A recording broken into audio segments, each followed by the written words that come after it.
pecuniary interest, we have none at this time. If at some point throughout the meeting you feel you have a pecuniary interest, let us know and we'll deal with that accordingly. Important to note that Councillor Bray does have another appointment, but she will be here just a little late. Under deputations, petitions, and public meetings, we have none. Item number 4, unfinished business, to be reviewed at the November 21st, 2017 regular committee of the whole meeting.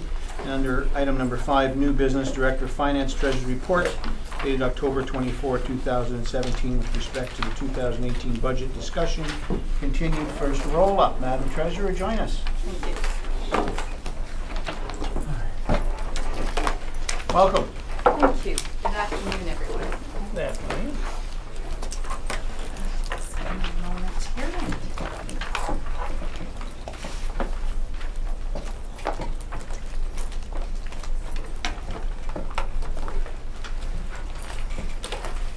So this afternoon, we're going to be resuming our 2018 budget discussions, carried forward from our October 10th meeting.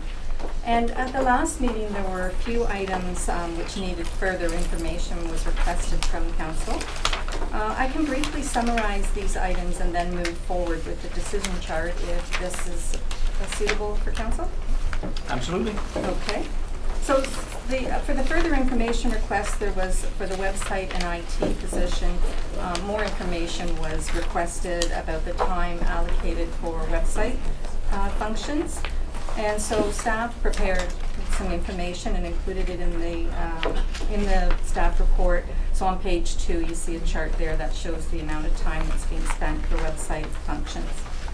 However, we also indicated in the staff report that that's not the main function that's driving the request for the additional position. So I would suggest that that will be dealt with through the decision chart as we move on to that item. And in the meantime, if there's any further questions about the information provided on the website, I could answer them now. Deputy Mayor Fulton. Thank you. Not a question to that. I had also requested more costs dealing with the downtown master plan, and I didn't see that in here. What, did I miss it? Through you, Your Worship, my recollection was that that was going to be coming forward through a different avenue, and perhaps I misunderstood that. Yeah, the downtown master, sorry, the downtown, sorry, the beachfront, what do we call it again? The Beach Management Board, yeah. Thank you, is working on that budget today, and then when they're, or today, right now, and when that is completed, it'll come forth to the committee. So that's the Beachfront Management Board. I had asked for the downtown master plan, the costs that would be associated with the work that is being talked about happening. I have yet to see anything in here, and that's what I had asked to come forward this go around. And I didn't see anything in here for that. So through Your Worship, I don't think I understood that was coming back at this meeting.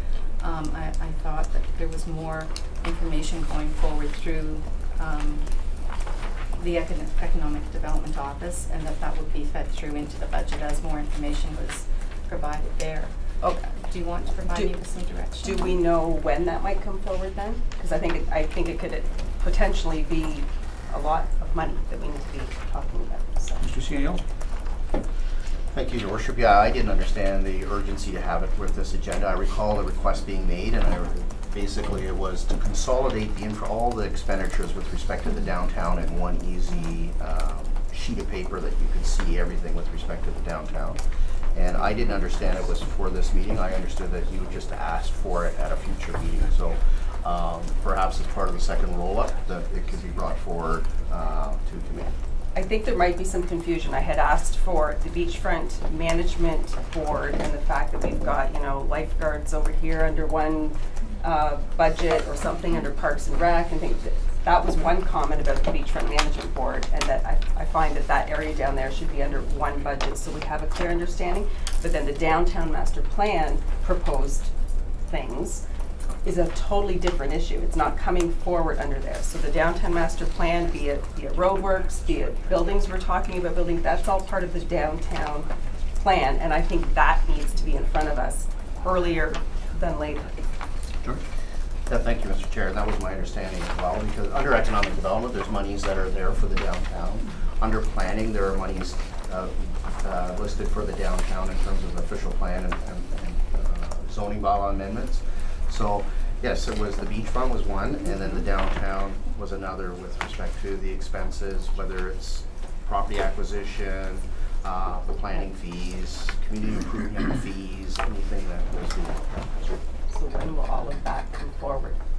So that was what I was suggesting, that perhaps as part of the second roll-up. It was not my understanding that it was to be here today.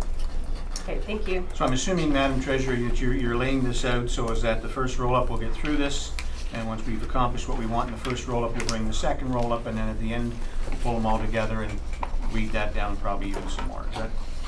Yes, that's correct. Okay, thank you. Go ahead, Madam Treasurer. Thank you. And I will make sure on our second roll-up that is addressed in there. I've got a note on that one now. The next item was the fire rescue truck, and there was some requested information about possible leasing the truck rather than purchasing. And we did look into that and found that it isn't common in Canada at all to lease a fire truck due to the unique configuration that's required for the truck. So also there was a question about the financing period of years relative to the life cycle of the vehicle. So if this item is moved forward in the second roll-up, we'll move the financing years to 20 years rather than 25. Are there any questions on that one? Thank you. The community hub, there was some information requested about financing for the architectural design fees, and some information has been provided about the original plan for the community hub, which was one arena, versus the present plan that we're looking at right now, which is 2 ice pads. And so there's some comparative information in a chart that's been provided, and some information about what will be DC eligible to help pay for the facility, and that a good portion, just a little under 50%, will have to be funded through other means other than DC. So it might be grants or reserve funding or taxation. So at this time, we have reserves, and if this item is in the second roll-up, the architectural design fees would be funded through a reserve mechanism for the second roll-up. Is there any questions on that one? Councilor Eagle? Yes, Mr. Mayor. I don't know if this is relevant at this time or not, but with the amount of discussion that's gone on about the arena, I think before we start to get into spending any monies on architectural or any other kind of drawings, I think we should do more of a study on it to find out exactly what we are preparing to send out for a study. And I think we should maybe put a committee together to go out and do some groundwork to figure out exactly what's going on, what we want, what is out there today, what does it cost to build these today, how much parking we need, all that kind of stuff. And I think we should bring that all back before we start to give the architect something to put together and put the cart before the horse. Thank you, Mr. Mayor. Thank you, Councillor. Deputy Mayor Rapolchi? Thank you. And I guess my comments on that were, we can design something, but there's talk about putting the arena, the library, everything together. That may or may not be the case, and I still think that there needs to be further discussion on location. We don't own property on Main Street.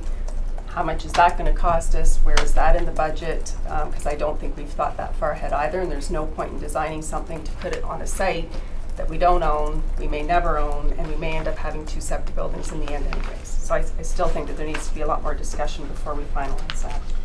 Madam Treasurer, the architectural design, the deputy raises a good point. The architectural design, though, is of the structure, not of the site. Is that correct? Your Worship, I probably should defer that question to Mr. Rose. Chris? Certainly. So I guess specifically, we should consider the timeline of 2018, and ideally similar to discussions at last week's committee of the whole, or last budget committee of the whole meeting. We talked about the fact that once the community needs assessment is completed, then we should have a clear indication of land cost, location, and as well aspects. So further to Councillor Eagle's questions, that we're currently undergoing a community needs assessment, which should come back with an effective study that we can make decisions on before getting into this design, which is part of our budget consideration.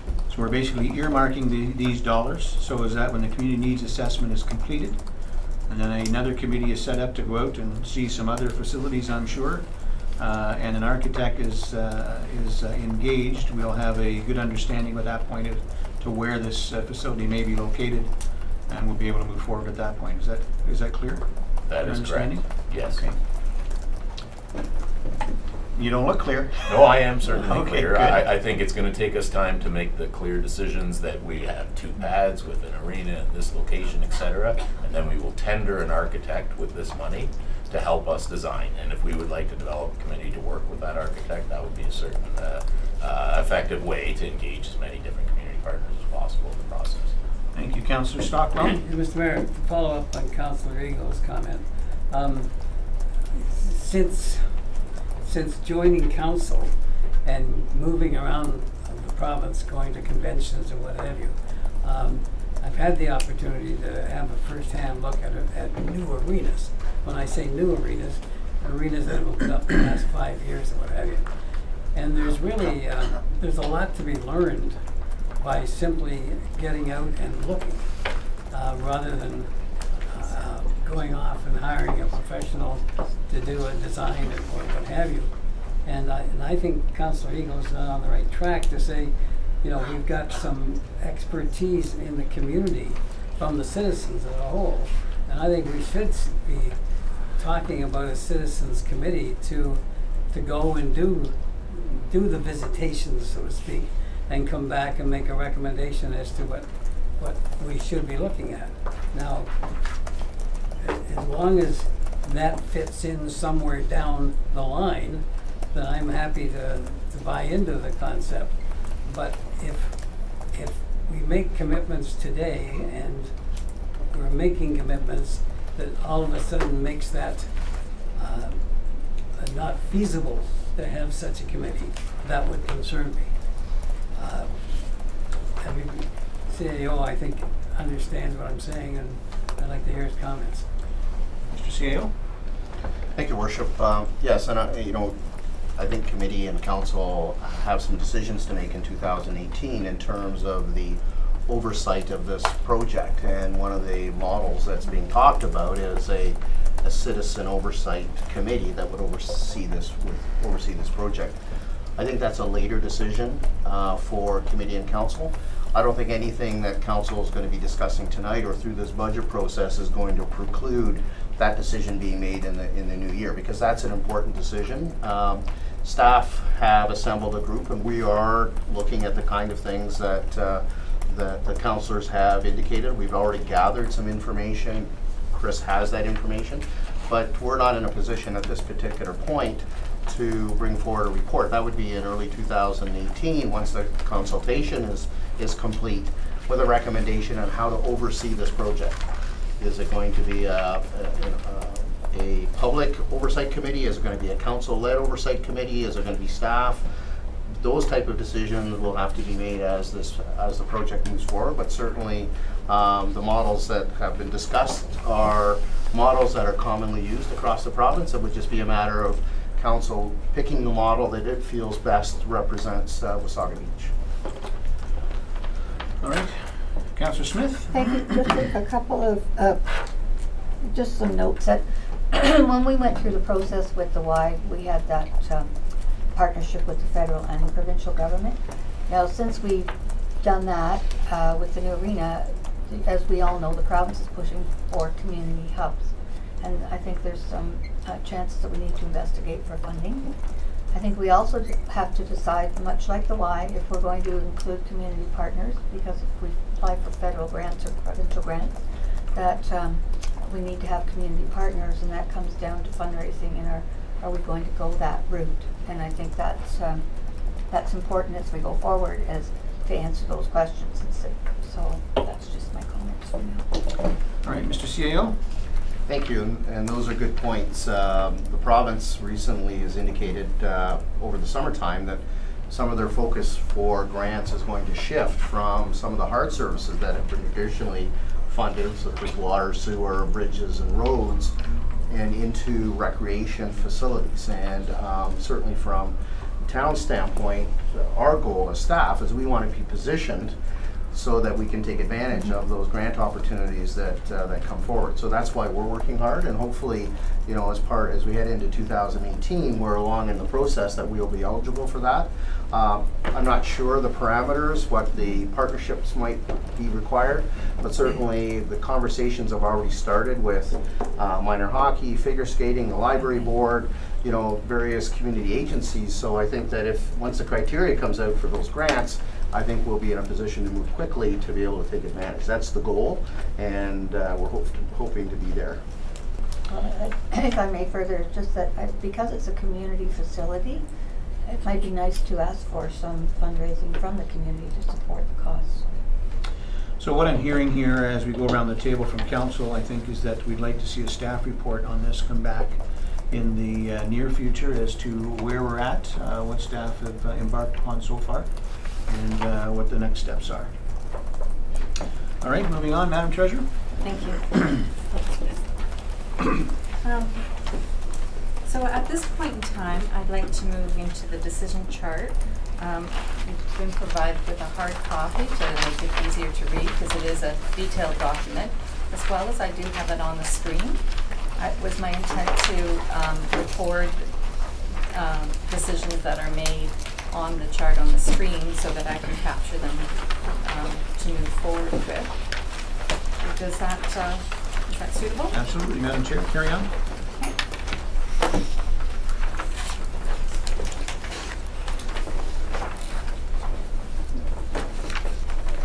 Okay, so our first item is the records management position, and the cost that was associated with the line item is, I'm just going to have to make this a bit bigger.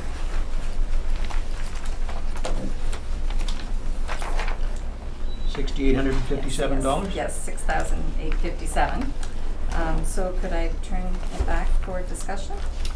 All right, so we're going to go through this one line at a time. So yes, any questions or discussion with respect to records management? Deputy Mayor Byfolchi? Thank you. I guess the only comment I would make is we don't want our records management to get behind.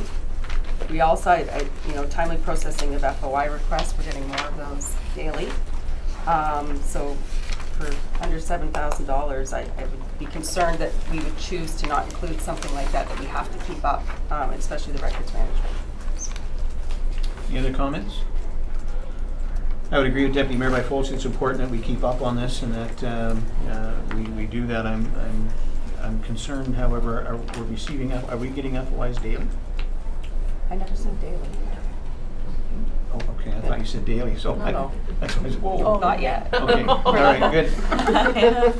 All right. So I agree that this position. So this is includes a 30-day position. Is that in addition to what we currently have now, or is that going to take what we have away and give us 30 days? We need some clarification there. Madam Clerk. So, thank you, Your Worship. There is no position for 2018 in our department that would be associated with this, just myself and the Deputy Clerk. So we now have Lorraine, who comes in 1 day a week, I believe, and is currently working over at PW. So that position at the end of this year is gone. So you're saying 30 days for 2018 is enough, and my question is then, is that enough? I think it's the same question the Deputy's probably raising. Thank you, Your Worship. Certainly, we're hopeful that it will get us to where we need to be, and we're hopeful that it will do that. There's obviously a lot to work there, and I think we discussed that last time as far as electronic records and all those additional things that we haven't gotten to yet. But this will get our hard copy records to destruction and to archives as required for 2018. So is it safe to say that currently then we are up to date with respect to our records management and destruction and hard copy and so on and so forth and filing, and that this is going to allow us to maintain that? I would say we're not completely up to date. We're getting there. We're certainly in a better place than we were when I started in January. So throughout then 2018 with this addition, are you fairly confident then by the end of 18 we'll be par, if you will? That would be our goal, yes. Thank you. Any other questions? All right, seeing none. So I'm also thinking that we want to get some direction here today. So we're done with this item. There's no further questions.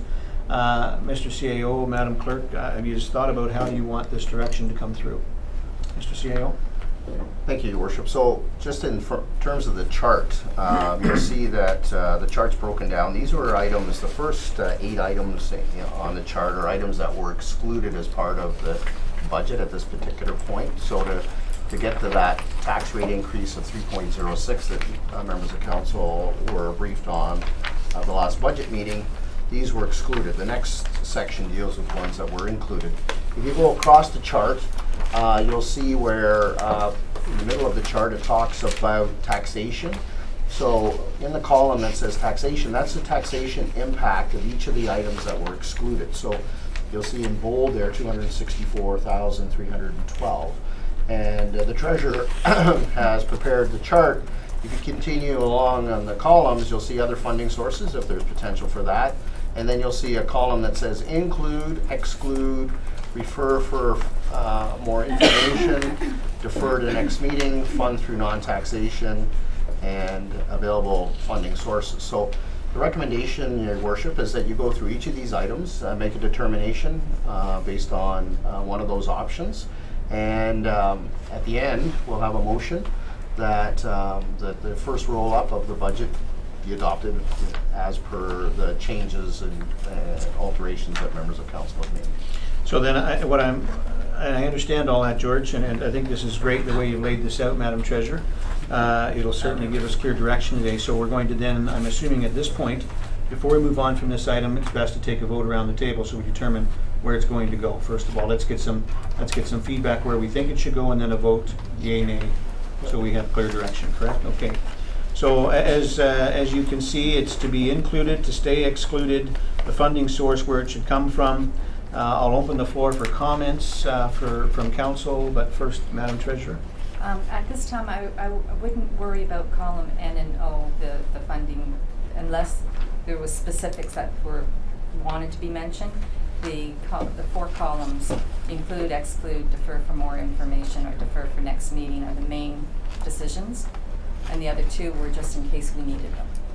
So you're not worried about whether we're funding this through taxation or other sources at this point? Not necessarily, unless there's a preference that something be said.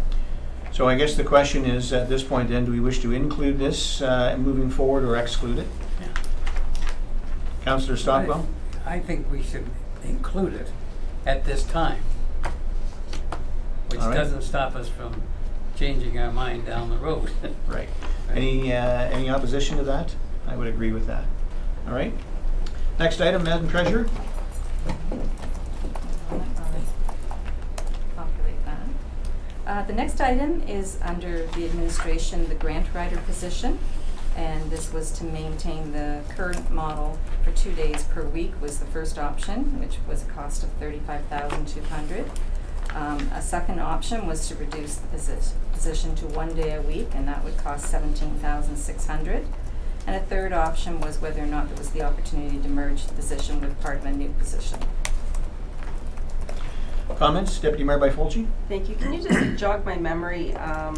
It's costing us $35,000, but how much, with the assistance of the grant writer, did we bring in? Through your worship, may I defer that to Jenny? I'll need to go grab the report to get the actual numbers. Just even a rough, I mean, I think it was 400 something? 400,000. hundreds of thousands of dollars, is that Yes. correct? Yes. And I guess my question is, would our current staff have the time and the knowledge and everything else to put something together that we're not going to be losing something if we were to eliminate this position? So, and it was around 400, but I'll look it up on my computer and then confirm it when we have the break. I would say that the biggest benefit to having our grant writer on staff right now is that he has the ability to be able to coordinate everything that's involved in putting a grant together.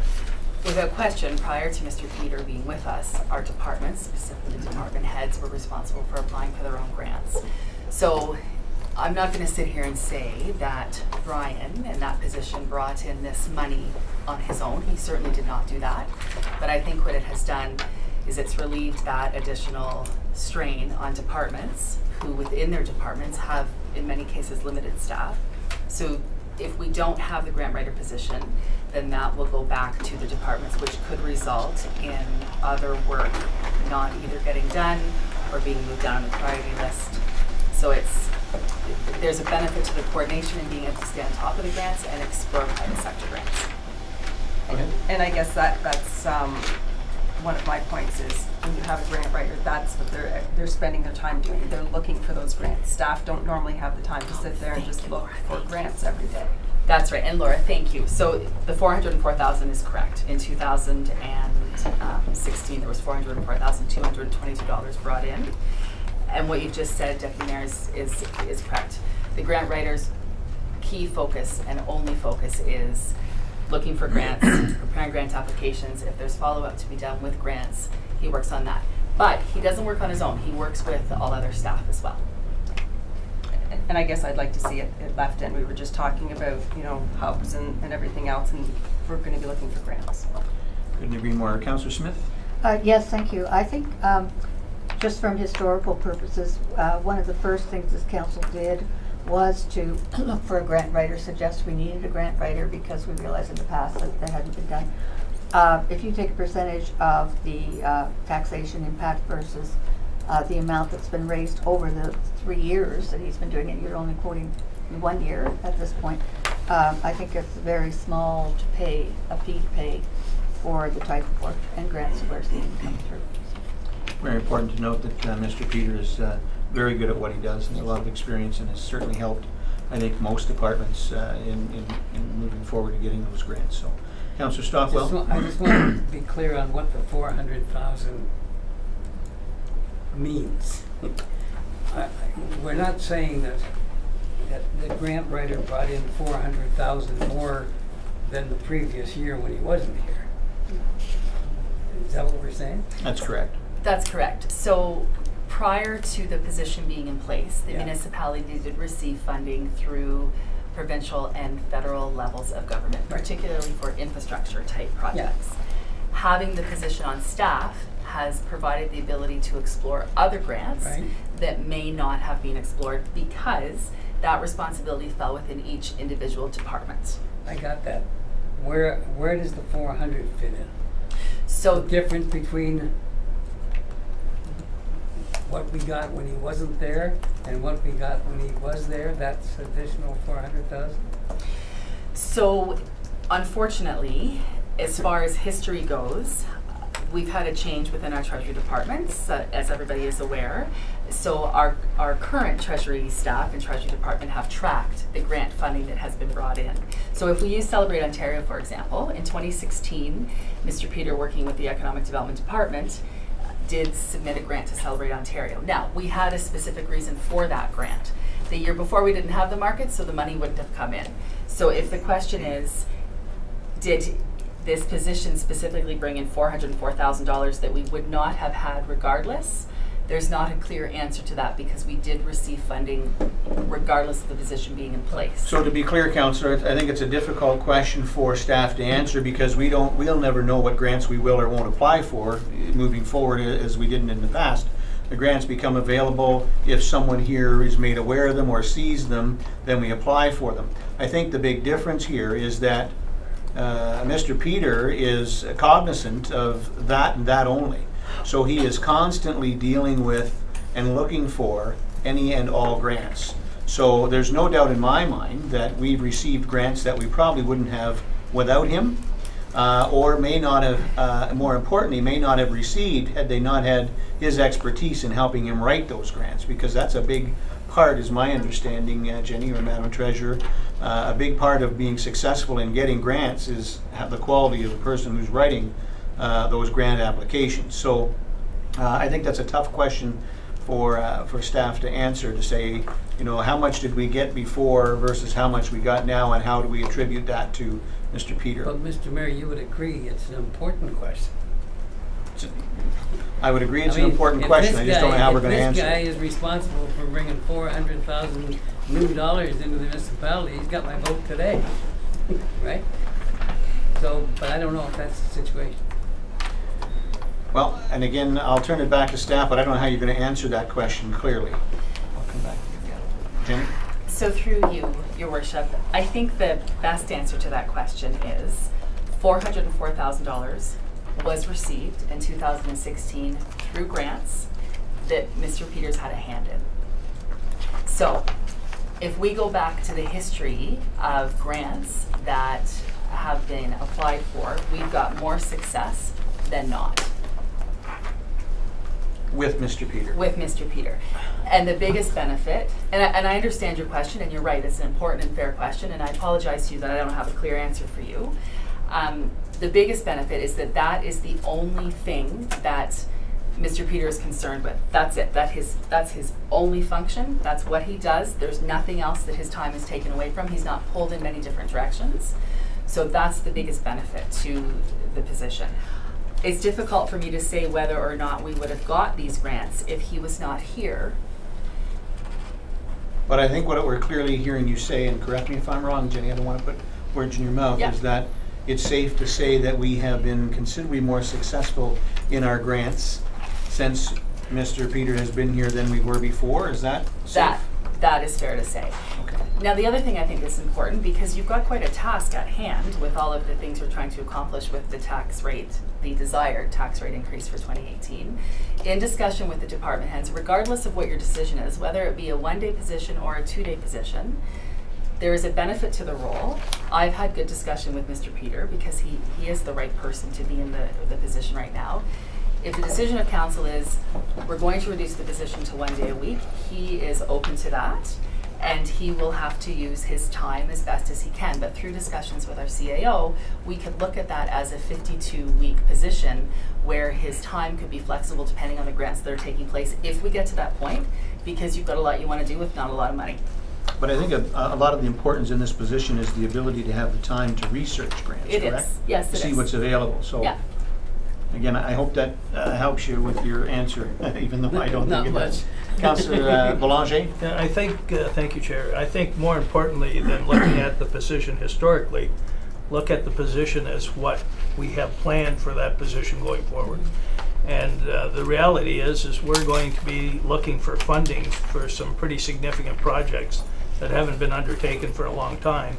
And I'm sure that that would stretch many of our departments if we didn't have the expertise of Mr. Peters working on them.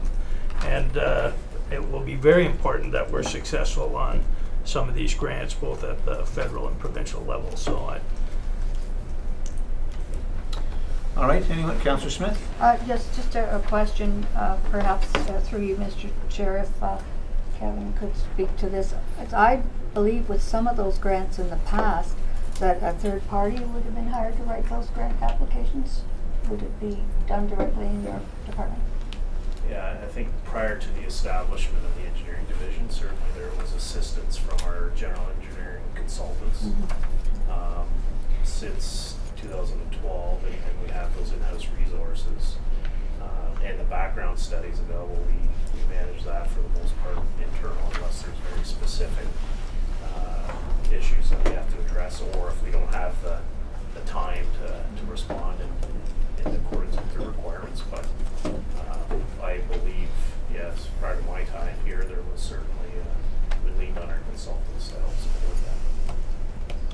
So to my point there, Your Worship, is the fact that we probably are saving money by going to a specific person rather than having a third party who probably charges a lot more than this to do the grant writing. All right, any other comments? So what I'm hearing around the table is to include this and leave it as is? Yes, For now. For now? for now. All right. Next item, Madam Treasurer? Thank you. The next item is the HR assistant position. The first option was to hire a co-op or student, and the cost of that was $19,320. The recommended option is to hire a 5-month contract for payroll and utilize the support for payroll benefits clerk, and the cost of that option is $33,018. And the third option was to continue with the current arrangement, which wasn't the recommended option by staff. All right, questions and comments on this item? Give me that look. Councillor Bray, you have something to say? I would. Go ahead. I think this was one of the positions that was actually identified in the KPMG study as a full-time position. So I think if they're willing to work and they think they can make the 5-month contract, solve the immediate concerns, then I think it's a bargain for this council. I think it's important to comment and to send kudos to Denise as well for giving us other options like the co-op student. I think that's a brilliant idea as well. So good on you for that, Denise. Thank you. Any other comments on this item? Councillor Smith? Thank you, Worship. Just with the hiring of co-op students, quite almost half, or not quite half, of the 5-month contract. Oh, there you are. Hi. So would that be a full-time position or only a few months while they're in courses, or how would that work to get somebody that knew what they were doing? Typically, it would be a consolidated time period, so for the full 5 months, 5 days a week. The student? Yes. Okay, as well as your other suggestion for a 5-month contract. So the difference is you're getting a student in a training mode, basically, Exactly. and for the other way, for the other month, you're looking at getting someone with experience. Correct. Okay. So. So to be clear, Councillor, to your comment, you're not looking for both. You're looking for one or the other, correct? Right. And is it safe to say, so the student would be for 5 months only as well? It wouldn't be a 10-month period while school's in? It would be just the 5 months? It would just be the 5 months, yes. Okay, and you're going to be probably spending a good chunk of that 5 months training that student before you can actually give them any work to do? Correct. All It'd be right. very junior type work. All right, Deputy Mayor Byfolchi? Thank you. Just to say that I agree with the 5-month experienced person. I think we need it in that position. Thank you. Any other comments? Councillor Smith? Have we looked at sharing this? I believe when your position was first, it was a shared position. Have we looked at sharing with another municipality? Through the mayor, no, we haven't at this stage. That's something certainly we could look at. All right, any other comments? Councillor Belanger? Similar to what was just suggested, but we are looking at some positions in other areas of the town. And I'm just wondering, like on a 5-month contract, the KPMG indicated this was an ongoing need. I'm wondering if we found the right individual that could possibly fill the role here and maybe support the library or some other position within town, that we could keep that expertise on staff until such time as we're in a position to make it full-time in a single department. So Denise, to that point, you're looking for this 5-month position to be full-time for 5 months, correct? Correct. So as then so that Jody can then help you with full-time with the other issues, whatever they may be, for 5 months, and then we go back to Exactly. the norm for until the following year or whatever. And to backfill Jody, maybe it's more of a, even payroll function more so. Right, okay. So it would be difficult then, I'm hearing, to share this particular staff with another department in that 5 months because they're going to be required to be working with you full-time for that time frame, correct? Correct. And also the expertise, it might be difficult to find somebody with that ability to All right. work in other departments. Any other comments? I would agree that this is, it was in the KPMG report. I think, as we all know, that the staff here are quite lean, and that this is a request that I think has been made since this council started and is certainly required. So I would say to include, but I'm open to any other suggestions if you don't agree with that. So no hands. I'm seeing include that. All right, next item, Madam Treasurer. Just give me a moment, please.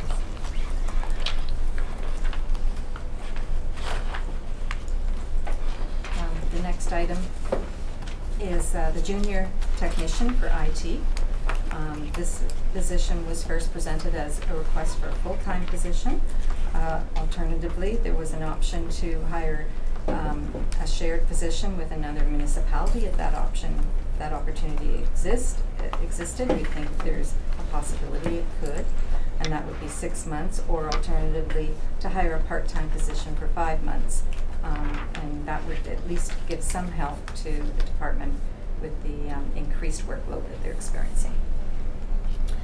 Questions or comments? Seeing none, I'll give my 2 cents worth. I cannot support any further additions to IT at this time. I just can't see that, so I don't know what the rest of council feels, but if no one disagrees, I would say exclude. Councillor Bray? Just a comment, I wonder if we could maybe go back and or review a report and just see what impact excluding it will have, because I know that the initial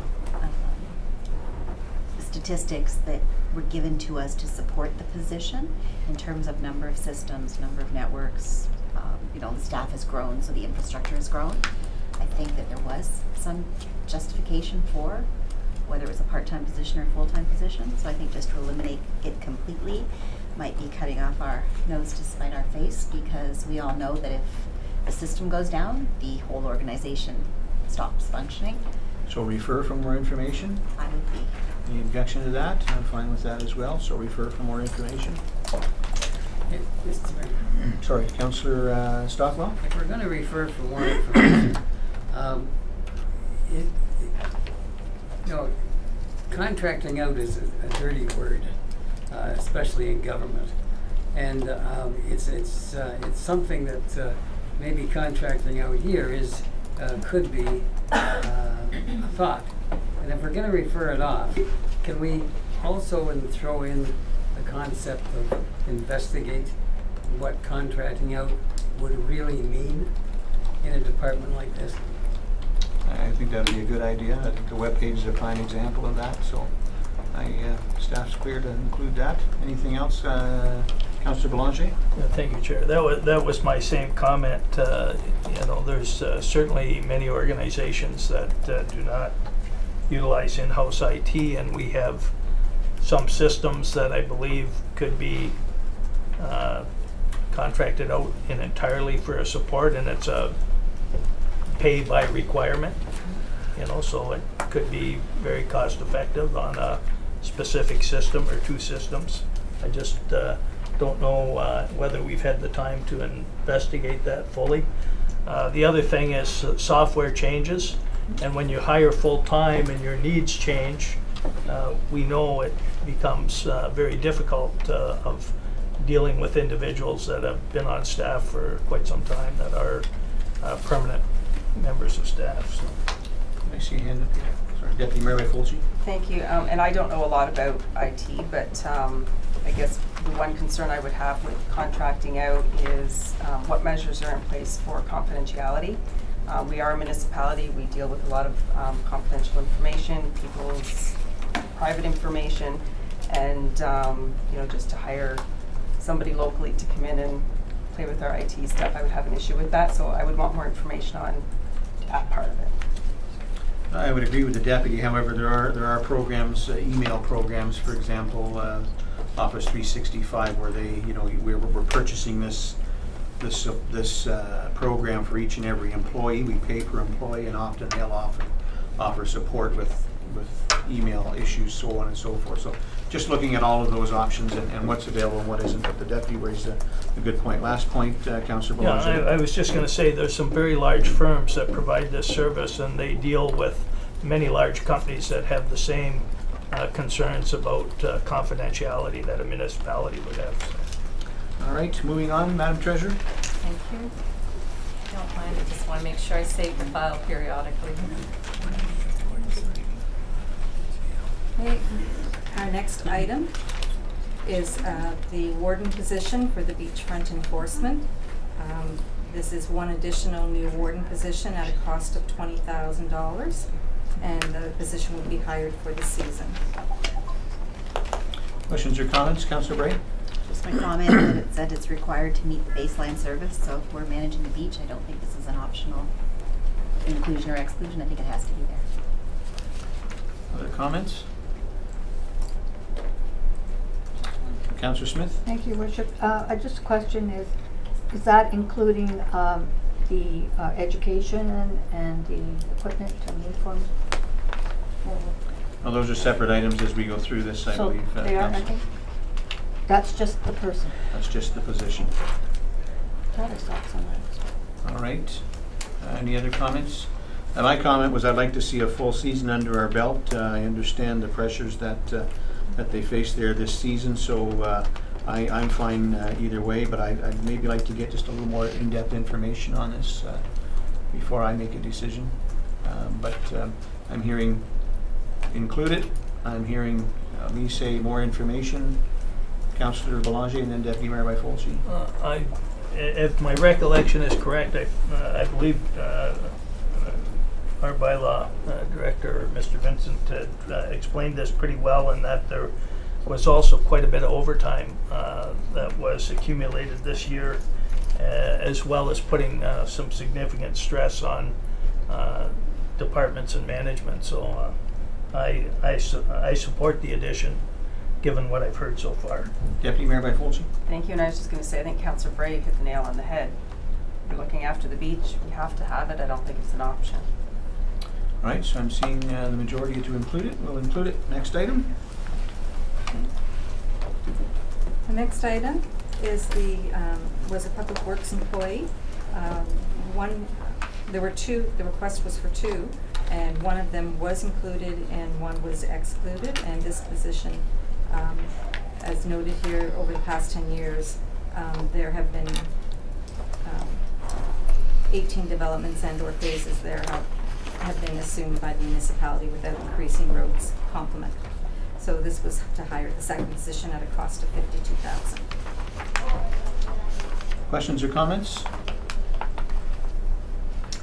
All right.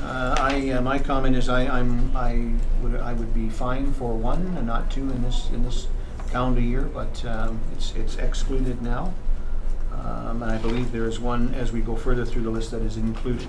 Correct. So I would say leave this one excluded then. All right, excluded.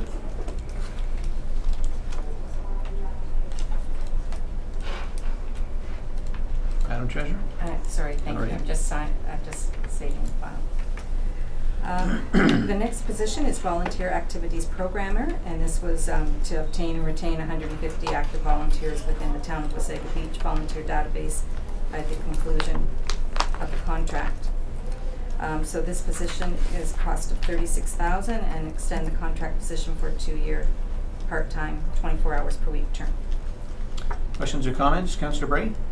Yeah, I thought that was one part-time position when the funding ran out, that we were maybe going to move over to the library. Maybe it's some discussion about, again, Yeah. someone being able to do kind of combine a couple tasks. of different tasks. Yeah, so I think I'm not, at this point, I can't support this one. All right, any other comments? Councillor Belanger? Yeah, we had gone without this position for quite some time, and we have, with the help of the grant, have established, I believe, a database of about 150 volunteers that could be pretty easily utilized at this point, with, I think, without a lot of time. But I would be inclined, as Councillor Bray indicated, to look at that as a small portion of a shared position or a volunteer position. And I do recall some conversation about a volunteer position on that as well, so I'm hearing at this point to leave it as excluded. All right.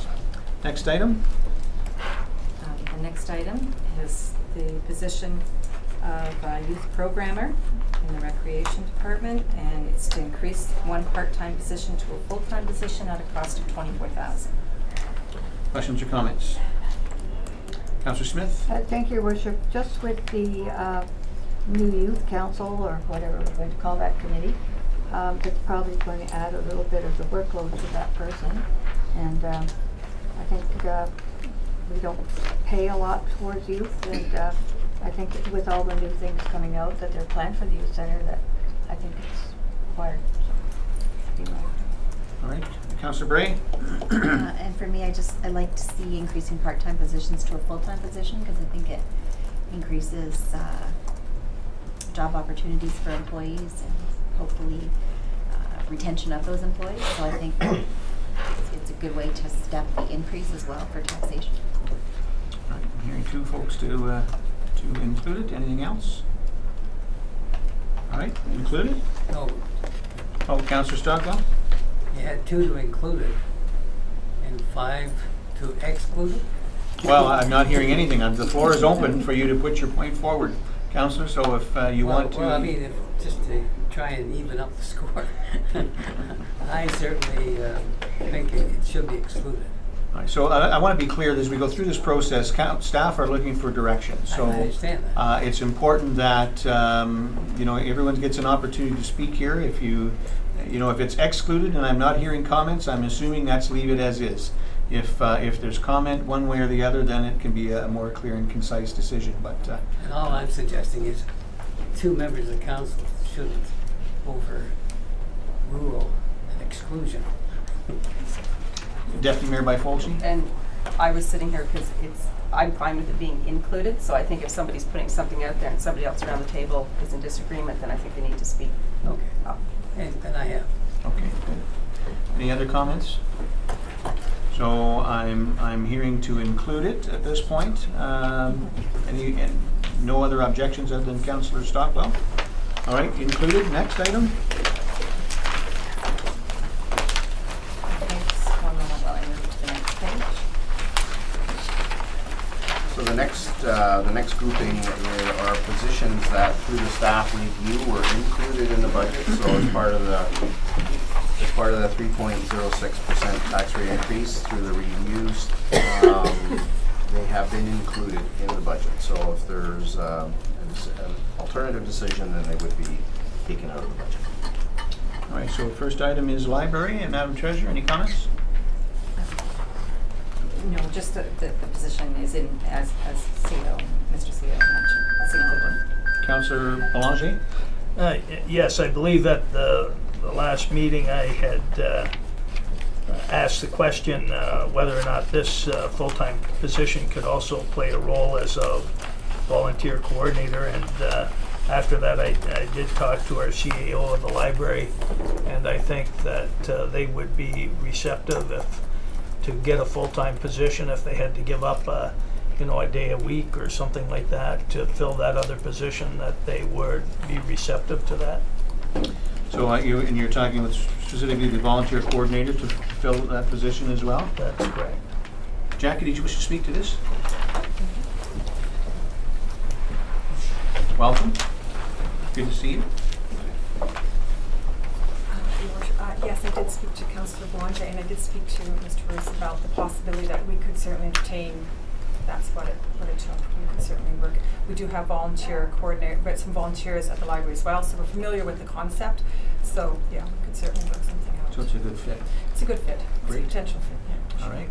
Councillor? Just further, I would be very comfortable with that position reporting through to our CEO as well. I've certainly seen the work they do, and I think that level of supervision for that position would be very appropriate as well. So. All right. Did I see another hand over here? No? Anyone else? Oh, it stays included. Thank you.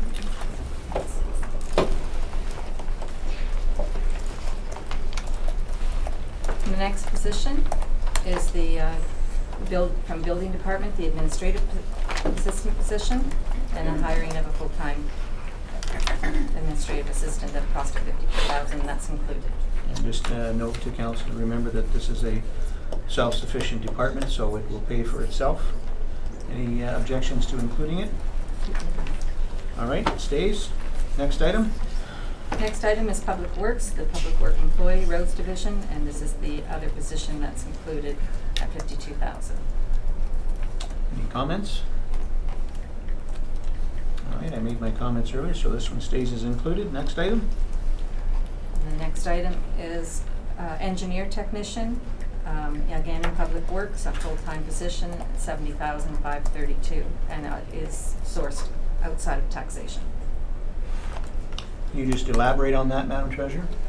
Through the department, they receive fees, engineering fees, and their fees are strong enough at this time to support the position. All right, so no extra cost then to the taxpayer. Correct. All right. Questions or comments? All right, I'm seeing none, so that stays. And the last position on this page is the conversion of a supervisor to full-time for the beachfront enforcement, and the cost is $15,873. Questions or comments? Councillor Smith? Thank you, Worship. Just a couple of, just a little confusing comparing this with the other position that we're going to be hiring for the beachfront. Is this something that the other person could take over, or is this a separate job? So you're seeing two positions basically being asked where you're asking if one person can do both. Yeah. Doug? Thank you through Mr. Chair. So the other position is a summer student position. It just simply is a body that provides services on a shift. We currently have a supervisor, so this position, we have a supervisor at 40 weeks that's already into our budget and our municipal enforcement parking budget. So this is asking for 12 weeks to bring it up to a full-time position to attract and retain somebody on an annual basis, because there's a lot of training involved that we pay on an annual basis now for park wardens. We want continuity. We also need somebody who's experienced. So this would be a seasoned officer that could be trained as a park warden. We currently have one in that position now, but because it's not a full-time position, that's subject to people do look at their opportunities as they come along. So if we have vacancies on a regular basis, the training itself is $10,000 an officer just to do the training. And so this is allowing us to attract more seasoned professionals and retain as long as we can in this position. And these extra weeks would be, those weeks would be utilized in the bylaw enforcement area predominantly? These are actually 12 weeks that we're attributing to the contribution to each front. That money has already been paid, the 40 weeks is already paid through municipal enforcement and parking. And this is simply just bringing up the complement to a full-time. So the total full-time complement, Doug, would then be 4 as opposed to 3, right? That's correct, yes. Councillor Belanger? Thank you, Chair. Doug, if memory serves me right, the cost of training, if an individual were to leave us for a full-time job and had already been trained, I think it was $12,000. Like it's very close to what you were asking for. So currently it's about $10,000. Right. And the wage structure that. So I think at the time we said to lose the risk of having to lose someone to a full-time position and they leave our employee and then have to retrain a new person, this was a pretty good deal. Councillor Smith? Thank you. So through you, Your Worship, back to Doug. Is this, I'm still a little confused, but this person, if it's experienced, could not be a park warden in the summer and then work for you the rest of the year as a full-time position? Yes, so currently we have a person who is our summer supervisor and provided that service this summer, which has been with us for 3 years. They trained on the park warden, so they are also park wardens. So in the summer, their services shift to the beachfront, and they provide the supervisory role at the beachfront. And then in the evening shifts and in other parts of the times of the year, like currently right now, we still have beachfront enforcement during the week. They're on that, but they also provide the regular bylaw and parking enforcement services for everything else that we do for the rest of the year. So this is really just a lot of routine. So if I may, Your Worship, just further to that. So this $70,000, 70,000 by 20, I think. 15,000. Where am I? Bottom. Oh, you're I'm on the one below. That's And right. the engineer, I am very sorry. Okay, that's why I was wondering what 70, excuse me. Sorry, I was thinking it was $70,000 for the bylaw. So All right, any other questions? So Doug, just with respect to this, so we're looking for a park warden for the summer months, $20,000. And then we're also looking to add this position, add the 12 weeks. This person will be cross-trained as park warden as well. So we're basically, we're seeing basically 36 weeks with respect to park warden. Is that what I'm? Yeah, essentially this summer position is about 16 weeks, and then this accounts to about the equivalent of 12 weeks of the 28. Okay. And it does indicate in your previous note that this is to meet the duties required. I'm assuming you're taking that comment from what is required of us in the contract from the Ministry of Natural Resources and Forestry, although they may not have followed that criteria in the past. That's what they're requesting of us. Is that correct? Your Honor, Your Worship, yes. There is a set of hours that we've agreed to meet, whether those are the ones that have been met by the M&R in the past. So we walked into that agreeing to meet those hours and to provide a minimum level of service. The supervisory is an important role that we have to make sure we maintain. The continuity is paramount for good service levels for an experienced person. Great, thank you. And I'm seeing the comments to leave it as included. All right. Well, we got through that pretty well. Yes, that's all. Moving on, Madam Treasurer. We're moving on now to items other than staffing. So this next page, we're dealing with items that have been excluded from the budget. And we're on item number 14. And the first one is the Community Development Neighborhood Association. Start of an ongoing process to decentralize community recreation in Wasaga Beach and further establish alliances and relationships with community groups and organizations. And this has a cost of $5,500. Mr. CAO. Thank you. Just to provide a little bit of context, because we touched on this the last time, and I just wanted to reinforce it today, is that the items that were excluded on the basis of they were service level enhancements. So to try to achieve Council's target of about around a 2% tax rate increase, when these various proposals came forward and looking at what Council's priorities were, the focus was on meeting Council's priorities, and if there were service level changes, and these are all good suggestions, but they're service level changes, to try to achieve Council's target, we excluded them. So even with the exclusion, we didn't quite get there. We're at 3.06. So I just wanted to provide that context of why these are excluded. You may look at them and say, hey, these are great ideas, these are great initiatives. However, they're increased service levels, so that's why they were left off. Thank you. Thank you very much for that, George. All right, Madam Treasurer, Recreation. So I think we also heard from Chris at the last meeting with respect to this council. So any comments? Seeing none, it'll stay as excluded. Moving on, Sports and Recreation Council. Do you want me to read these, or do you want to go through these? No, I think council has or should have already gone through it. So when I call it, I'm open for suggestions or comments. Deputy Mayor Byfolsey. Thank you. I think for $3,100, it wouldn't be bad to have these groups communicating. I find in the past, you've got your baseball, you've got your hockey, but especially if we're looking at a hub and things like that, maybe they would be a valuable thing to have.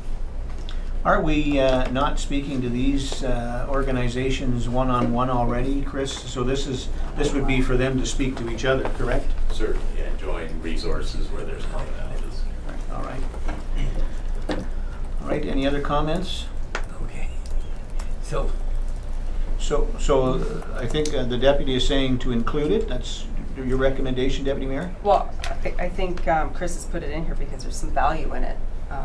To have these groups talking as opposed to living in their own silos, that maybe there's ways that they can help each other. So, surprised they're not already talking currently. Councillor Belanger? Yeah, if memory serves me right, this was more startup costs and than it was like volunteer committees. Like we have a lot of volunteer committees. I'm just wondering why we couldn't form a volunteer committee as opposed to, now again, some of our committees have a budget. So again, I'm... So you're suggesting a volunteer committee to get all the volunteer committees to volunteer to speak to each other? Well, no, I'm related to sports specifically, but I don't know, like these are very small amounts of money. I'm just saying, I think my recollection, it was a little bit of startup, and the intent was that these would be primarily volunteer committees that work going forward. Chris, you're gonna love me for this question, but is this not something we could assign to a staff member currently to try and initiate and get that started, and then we can move away from it without these extra costs? Is it something we could implement through your current staffing?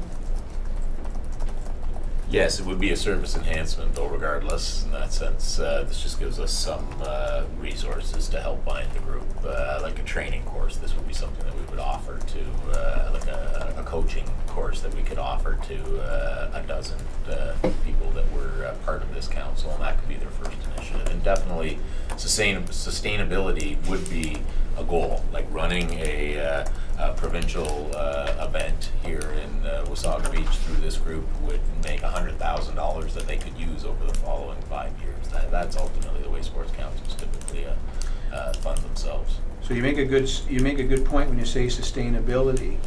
It's all well and good to bring them together to start them talking, but how do we keep them together and keep them talking? That's no doubt going to cost or take funding as well as we move down the road. A training budget would be one thing that we would need to try look and at. develop with that groups. All right, Councillor Smith? Thank you, Worship. Just when you were talking about bringing them together, I would certainly hope that these groups would be together for fundraising for our new project. You know, we may want to get them together. Absolutely. I think that's a good reason to invest a little bit to make sure that group gets off the ground. All right, so I'm seeing as to include it. Any No, excluded. excluded? All right, well, in, out, out. Let's do a show of hands on this one. Included? Excluded? Included it is. All right. Next item, Children's Multi-Sport Summer Camp. Don't go too far, Chris. Yeah, I agree. I just heard it over here. It's free included, so I would say the same thing. All right, anything else on that one? It's free? You said the same thing about what? Well, it's there's no cost to it, so we might as well do it, right? Councillor Bray? And I also think that it's a great thing for our Parks and Recreation to get into the summer camp and expanding that and using the sports park that we already have. So I see it as a good enhancement to our current product offering. How did it get excluded? I don't know how it got excluded. Mr. CAO? Thank you, Worship. There are costs associated with running a summer camp, the hiring the staff, et cetera, So the revenue neutral is basically assuming that you're going to get sufficient campers to cover the costs of your hiring of your camp counselors. So particularly in a first year of operation, and then even in latter years of operation, it's touch and go whether a summer camp actually breaks even or makes money. So from a standpoint in terms of, it's shown here as no cost, but that's in theory. You know, in reality, there is a cost because you have to hire a base number of staff, and you never know how many children you're going to get subscribed to your camp. So is this something that perhaps we could be putting an information article out on to get a show of interest before we move forward with, to make sure that there's going to be enough interest in the community in order to make this viable? I would. Go ahead, Chris. Yeah. I think a feasibility study would probably outweigh a year's trial if you wanted my professional. No. Let me make clear. I don't want a feasibility study. I'm just, you know, let's put it on the town's webpage. Let's put it in maybe one of our newspaper ads, whatever the case may be. You can put it in the bulletin that goes out with the water bill to see if there's any interest there. We do not need a feasibility study. Okay. It's just to see if we can't garner, you know, some kind of input from the public as to what that interest might be. Councillor Belanger? Yes, thank you, Chair. Could we not just indicate that, you know, we need to have early registration by such and such a date, and the camp will only move forward if we get X number of registrations? I've seen that happen in the past, certainly. All right, Councillor Smith? Yes, I'm just looking at the youth group, and you know, to me that's a great activity they could get involved with through the youth center, is to help out with the camp as counselors. So I would, you know, trust Chris to to see what he could get support from that group, but I think it's a great way to involve them. So what I'm hearing around the table here, Chris, is that council would like to get more information, perhaps we'll refer it back. Go ahead, Chris. Or exclusive. Well, I think that we currently offer 5 weeks, and the hopes are to get up to the full summer school vacation in reasonable camps. And obviously, if we run 4 weeks of gymnastics, which is our most popular, we'll have a little bit less on the numbers. But if we offer a few more variety, then ultimately families who find themselves requiring childcare can depend on us, and that's the ultimate goal. So this was our next trial. And I think that camp is a reasonable initiative that we have canceled in the past. So the CAO has mentioned that there is certainly a cost, to this if we don't get the numbers. So my recommendation is going to be that we send this back to staff for more information. I'd like to see what those costs are going to be based on 50%, 75% enrollment before we make a final decision. Any problems with that issue or issues with that recommendation? All right, refer back. Thank you. Youth Center garage renovations. Councillor Belanger. Yeah, I think this would be a good one for fundraising, where they sell chocolate bars or do whatever, but possibly a fundraising for this year to, even if they can't move forward this year, they can start to build a fund towards the renovation, and then if next year we have to put in a portion to move it forward in the following year. All right, Deputy Mayor Byfolchi. Thank you. It says here about renting it out to the community, so do you have any idea how much revenue you might get back to outweigh? I mean, it's $30,000 next year, but with rental income or anything like that, do you have any idea how long it would take to pay off? Speaking to the exact math, I think it would be difficult. This would be an equivalent small meeting room like the one that we have at the Recplex. I think our current fee is $25, so no, I don't think it's going to be a cost recovery initiative as much as a service charge. Any other comments? Deputy Mayor Byfolchi. Thank you. Which, to that point though, quite often, there's nowhere to meet. There's people looking for meeting rooms, so. A small meeting room is the most sought after because of its affordable price. Yeah, so that's why I wouldn't mind looking at it. Councillor Eagle. Thank you very much, Mr. Mayor. I'm for this because of the youth center. I think that the youth that are involved in this center right now come there to enjoy themselves and to do as much as they can to, as I like to say, stay off the street and get involved. And I think anything we can do to help them out in this manner, we should look at. I think it's a very small amount to upgrade the center. Thank you. All right, other comments? I would agree with Councillor Ego, except we're already doing that with the current facility we have. I would certainly like to get the kids involved that utilize the youth center to help towards this, so they have a sense of ownership as well. Not that I'm saying to leave it as excluded. I would just like to make sure that we get them involved. So perhaps we could hear back from staff on how we might do that in future before we make a final decision. Councillor Belanger. Yes, just thank you, Chair. One other consideration would be to approve an amount smaller than $30,000, say $10,000, and then put the onus on fundraising to come up with the additional amount of money. It's certainly showing a level of support, but in a tight fiscal year. All right, any other comments? So I'm seeing this as referred for more information. All right, moving on, Town Crier. Deputy Mayor Byfolchi. I thought you were going to start crying. All right, include. I would agree with that. Anyone else? Councillor Smith. Yes, thank you. I think in here there should be some allowance for the guild membership fees, and there's a few other fees that come as part of that. Their annual fees to belong to the guild of town criers and two more. I don't know if Sandy's here. Mr. CAO. Thank you, Your Worship. That's already included in the budget, so Okay. this was something extra. Councillor Belanger? Yeah, just a reminder, this was for a uniform, and we have had the offer of a uniform, might just need tailoring, so might be quite a bit less than 2,000. All right, so we're going to include that. Easter egg extravaganza. Definitely. You're getting soft in your old age.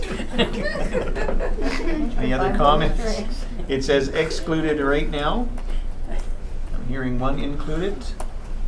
Deputy Mayor Byfolchi? Yeah, included. It's $2,000. It's an event that is mostly our residents, and it gets bigger and bigger every year. So I would agree. Anyone else?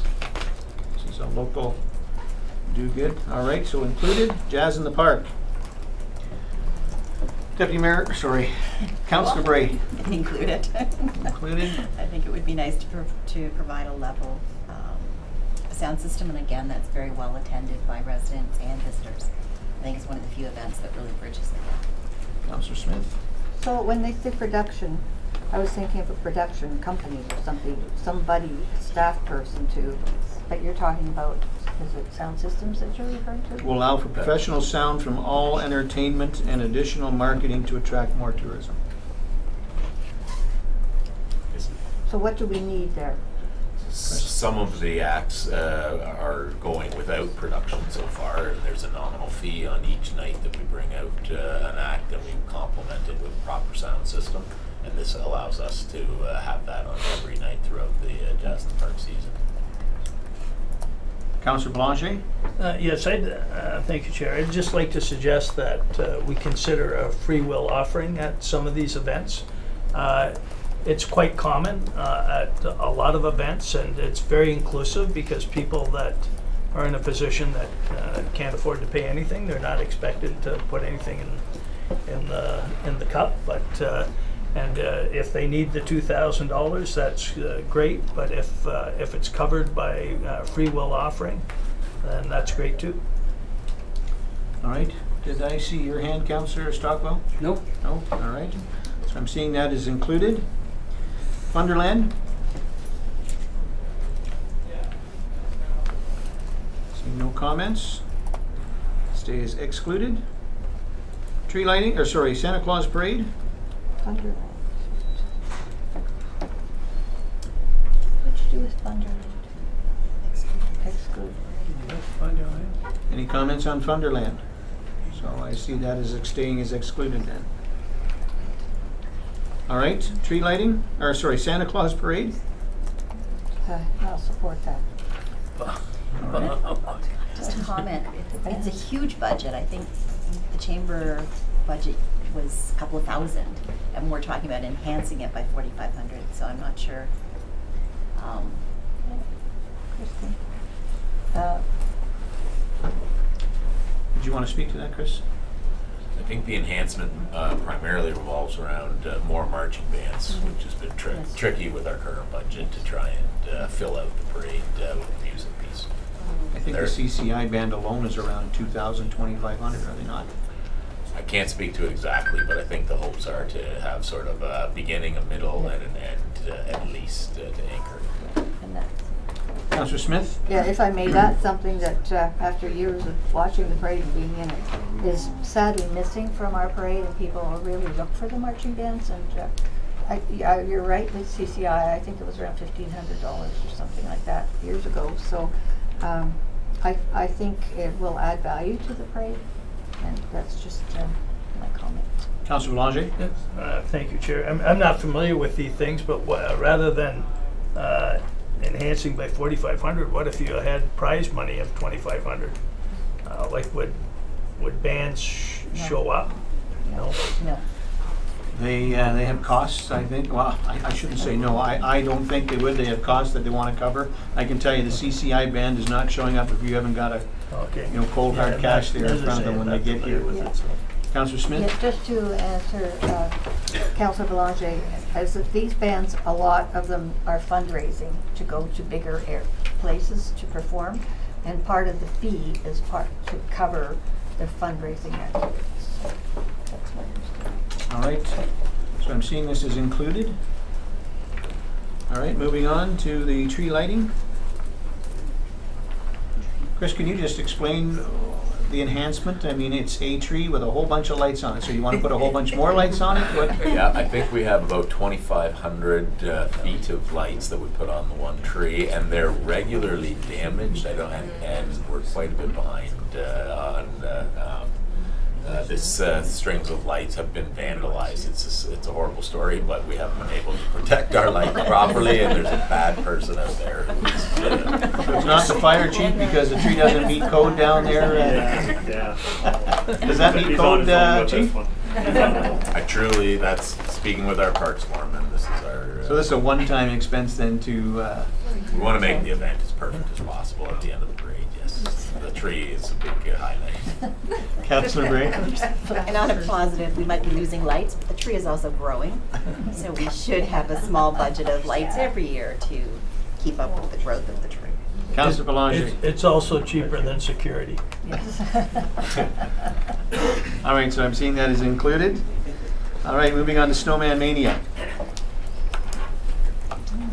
That's a big number. It is. However, this is an event I think that is extremely well attended by our local citizens and enjoyed. I can tell you that each year I get comments from visitors who were not aware of it but attended it and thought it was great and will be coming back.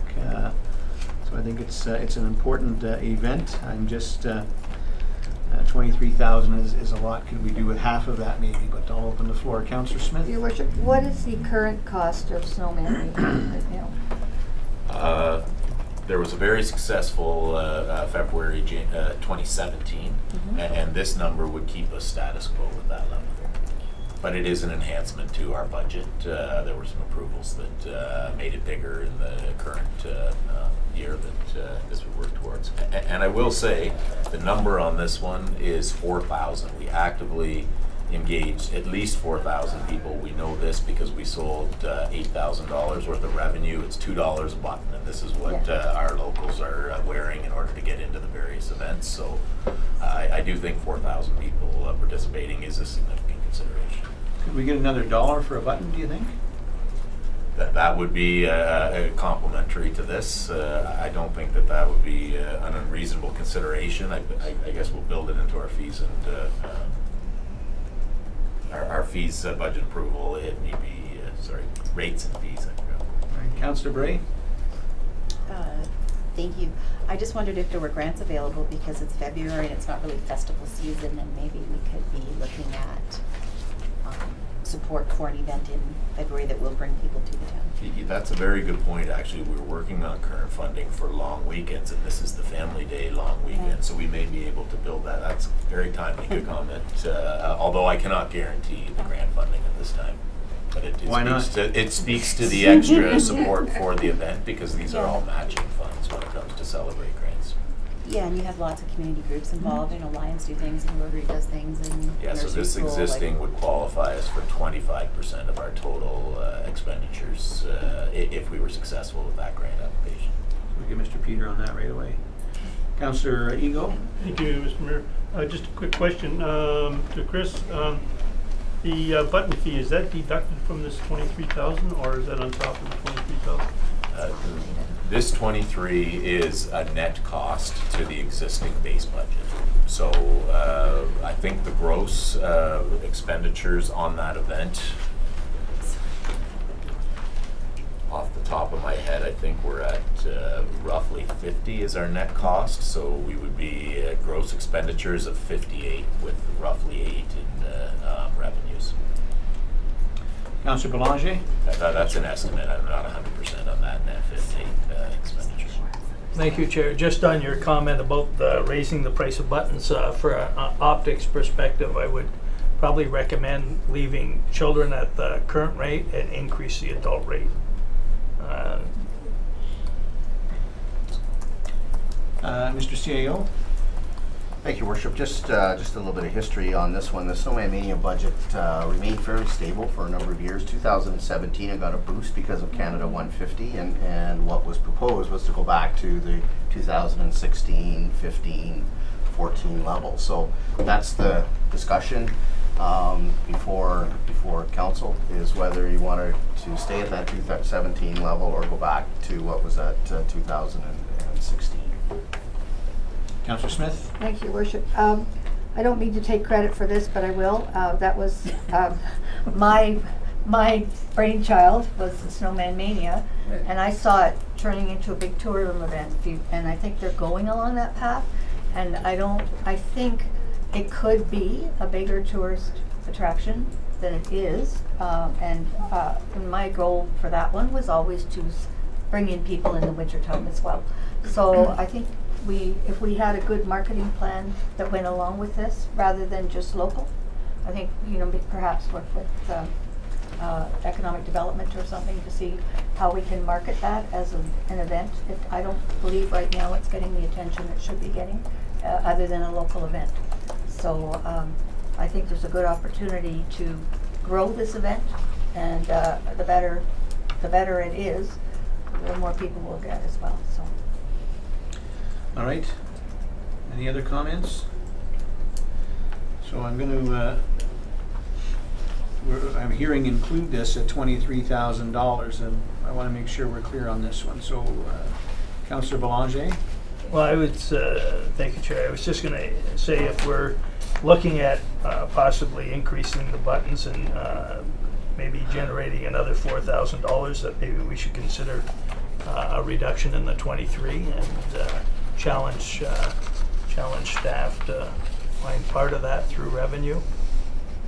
My thought process here, Chris, is maybe to refer this back to you folks to see if you can come up with some other ideas as to generate revenue. Maybe that be through sponsorships from local businesses or whatever the case may be. I know we get inundated daily as a local small business, but there may be some out there willing to help with this and then come back to us with that. Any objection to that, referring that back for more information? Seeing none, refer that back. All right, town digital entry signs, comments? Seeing none, that's excluded. Oh, sorry, Councillor Bray? That's okay. Were you going to say excluded? Yeah, I was just going to say, I think it's a really big ticket item, so I would be happier to see it excluded at this point. All right. So, Mr. CAO, sorry.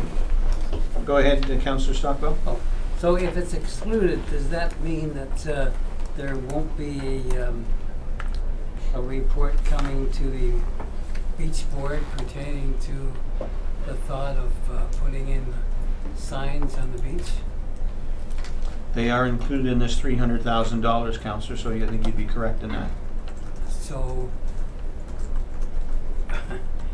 that this evening we'll be approving a recommendation of the committee last week pertaining to activities on the beach pertaining to life saving. And that was conditional on the reports coming through. So by doing this, it triggers a few other things. Well, I think, correct me if I'm wrong, Mr. CAO, but the report coming forth with respect to signage on the beachfront, I don't think included these signs. I know it was talked about, but those are static signs, not these. So that won't have any effect on that. That's one reason I voted against it, because I think we need to do more with respect to that, but that's for later on in council. That report on signage at $14,000 did not include anything to do with these types of signs. Is that correct, Mr. CAO? Yes, it is, Your Worship. Go ahead. Just with respect to this particular item, it was listed as excluded because it is a service level enhancement. However, Council did give direction to the Director of Economic Development and Tourism to go out with an RFP to see what kind of response the municipality might get from service providers with respect to these signs. And in the RFP, there are 3 signs for the various entrances and 2 signs to be located at the beachfront. So that's all part of the RFP. So the projected cost is $300,000. However, we're advised from suppliers that some, or if not all, of that 300,000 may be recovered through advertising that appears on these signs. We won't know that until such time as the RFP is responded to. My understanding, the RFP is going out as we speak, and it has a due date of mid-November. So with respect to this particular one, I would suggest that perhaps committee defer it to a later meeting until you get your information back with respect to the RFP. And then you'll have an idea, is it 300,000, is it net 25,000? What will it be? Because that was the information you were waiting for. All right, so we'll refer that for more information. Councillor Ego? Yes, Mr. Mayor. As we discussed at the fourth meeting about the $14,000 for the signage, it was also mentioned at that time about these signs on the beach, and if we could incorporate both of them into one, rather than the signage, the printed signage as to the digital signage on the beach. And if we could incorporate that all, if we're getting digital signage, we're double dipping here, which we don't need to do. But as you say, I'd rather see it deferred back and see if we can't combine the two of them together, and maybe there's a cost savings here if we're going to go with the digital signage. Thank you very much. Thank you. So that's what I'm hearing. Let's refer this back and get more information. Did you have something to add to that, Councillor? No, I was just thinking that they're two different separate items. All right. Especially at the point. Referred that back. Moving on to planning, Klondike Sports Park Event Center. Questions or comments on this? Seeing none, we'll leave that as excluded. Yeah. Mr. Mayor. Go ahead, Councillor. The only thing that I think we're missing here is that was a portion of a report that started ended up in planning. And there's a fairly large revenue component that isn't spoken about or spoken to in this chart. So to say, 93,000 is a lot of money, it is a lot of money. But if it's going to bring you back 200,000, then it's not a lot of money. So I'm not going to knock myself out to keep it alive, but I think we're making a hasty decision without having all the facts in front of us. All right, any other comments? Thank you. Moving on to the next item then, Barber Surf Rake. Any comments? Deputy Mayor Byfolchi? Thank you. I see that the next three items on this page anyways, it's under other funding source as well. So are you expecting to get funding for these things, or are you looking for us to say if you can get funding, we're good with it? Because it's under both. Through your worship. Madam Treasurer? We typically have applied the practice of 50% through reserves and 50% through taxation, and that's what that's representing. Okay. Have we looked into, with respect to the Barber Surf Rake, this 57.5, is that 50%? So the other 50% then would be from reserves? Yes, so the total cost is $115,000, and 57 is coming from reserves and 57 through taxation. So we had conversation earlier on about sharing the cost of this Barber Surf Rake with the MNRF. Have we had any further conversation with them on that? I mean, I think the Barber Surf Rake is a huge addition to the beachfront period, but not just beach area 1 and 2. I think this is a piece of equipment that's required by the MNRF as well to keep the beach in general in good shape and clean of debris. So I'd like to see that referred back to have some discussion with the MNRF before we make any further decision on that. With respect to the other two vehicles, I'm fine to leave them as excluded. That's my comments. Deputy Mayor? Thank you. And again, it goes back to, is this Barber Surf Rake, is this tractor, they're under beachfront maintenance. The majority of council chose to take the beachfront over. Are they required to keep it to a level that we need to keep it to? Your Worship, Madam Treasurer? I'm not sure if Giuliano is with us. I see him. He wasn't. He's stuck there? He was and he's left. Okay. So back to these items here. My understanding is that the agreement does require a certain service level to maintain the beach, and that if you're going to have the rakes, you have to have the tractor to pull the rakes. But there is an alternative looking at using existing PW equipment, I believe, that can help support this item. And maybe. Right, CAO? That's correct. So if we're looking now at using an existing tractor that is in our fleet to perform this this function for the 5 months or 4 months that is required. And if I may, you'll just speak on the next item. That is pertaining to the provision of a service. Right now, a pickup truck is used. It's being suggested that an ATV could be used. So the pickup truck does the job. ATV might do the job a little bit better, but at this particular point, given that the implications, it was to exclude it. Just seen Juliano's come back into the room. Juliano, we got some questions here with respect to the barber surf rake, the tractor, and the ATV. And the Deputy Mayor's question is, are these pieces of equipment that are required to maintain the level of service that we've agreed to? Is that correct, Deputy? Yeah, I'm asking that, but just while I'm speaking now, if we're going to switch it over to Public Works and say, well, we can use that tractor, I guess my next question would be, are there other areas of town that are then going to be neglected because that tractor is being used on the beachfront instead? I'll let you go first, Juliano. Thank you, Mr. Mayor.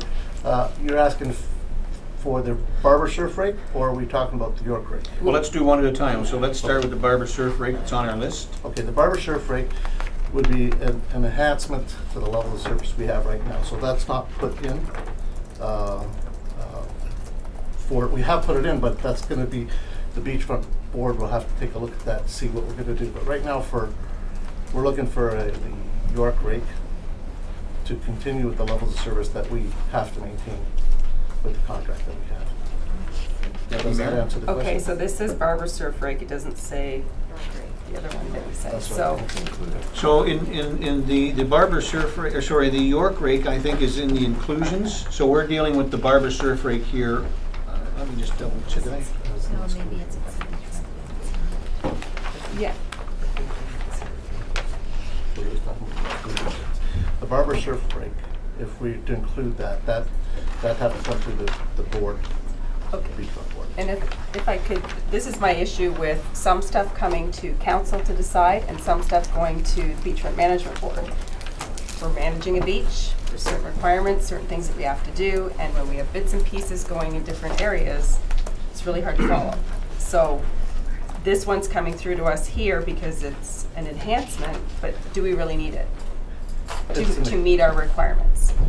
It's an exclusion right now, but we were looking at trying to get it, but the budget that's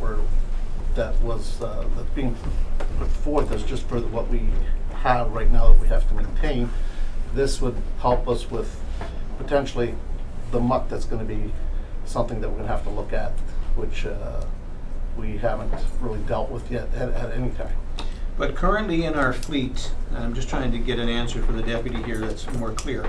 Currently in our current fleet, we do have all the vehicles required, the same or probably better quality vehicles than the MNRF has, to maintain the beach to the same standard that they have and that we've agreed to. Is that correct? Yes. Okay. So we won't be taking, and you got to forgive me, initially you were asking if we were taking a tractor out of Public Works. We have a tractor that is coming off, that's a tractor we would be utilizing down there.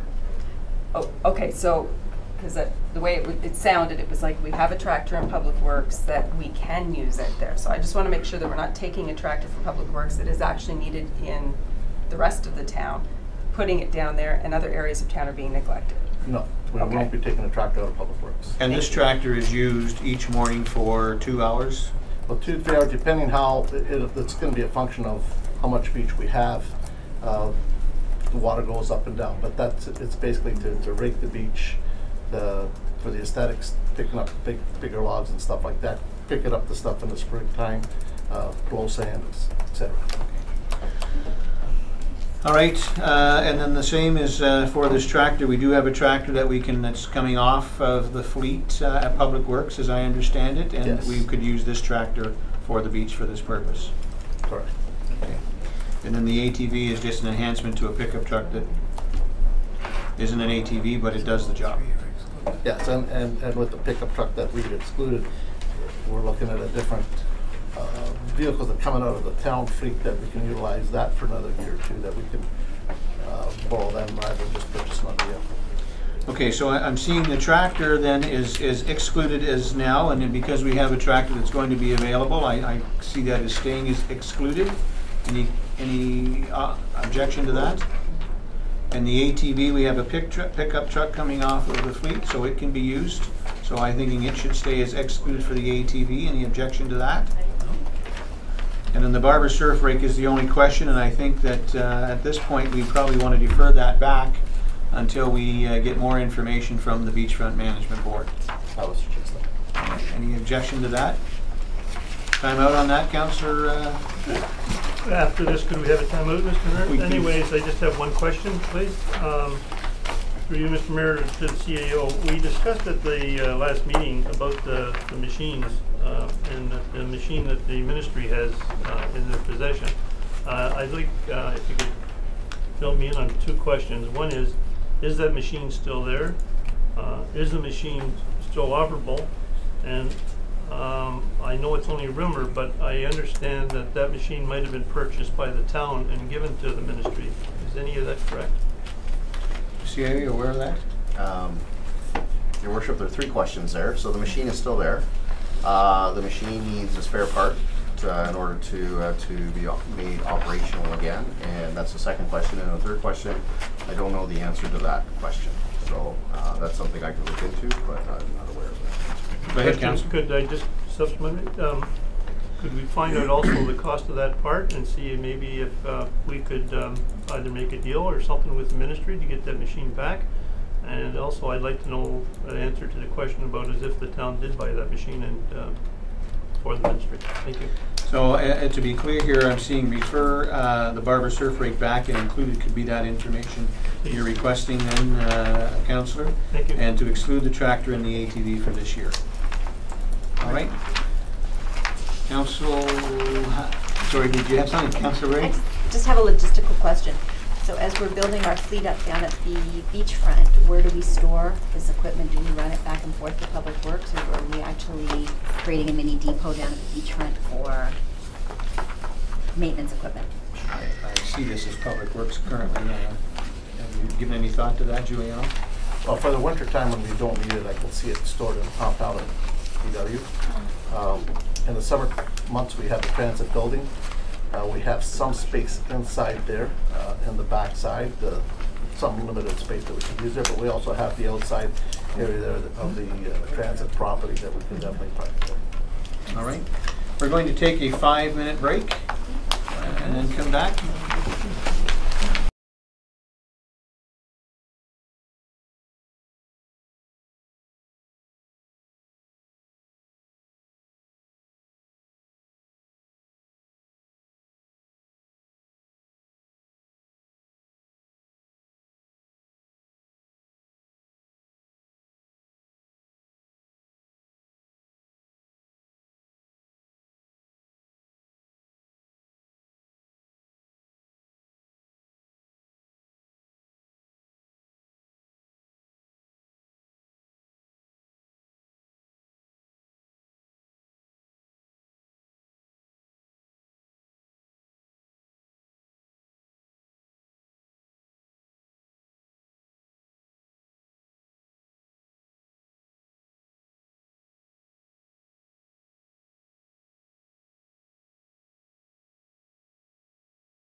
please.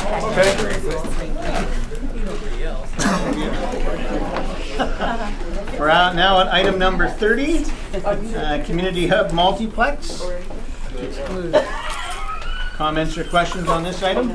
So, Your Worship, just on this one, if I may, all the items on this list have been included in the budget at this particular point, so any action may defer or exclude. Thank you, Mr. CAO. So questions or comments on the Community Hub Multiplex item? Nothing, I'm seeing, so, Councillor Bray? Yeah, I apologize, I missed the first half hour, I had an appointment.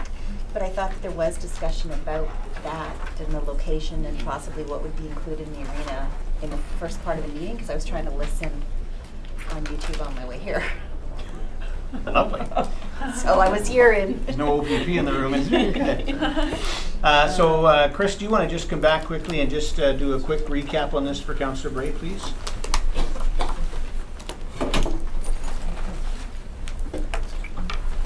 Certainly, I think our discussion revolved back to the Treasurer's analysis of some of the funding and understanding, and a few more questions came out regarding to the specifics of architect procurement and where the $2.5 million will be used.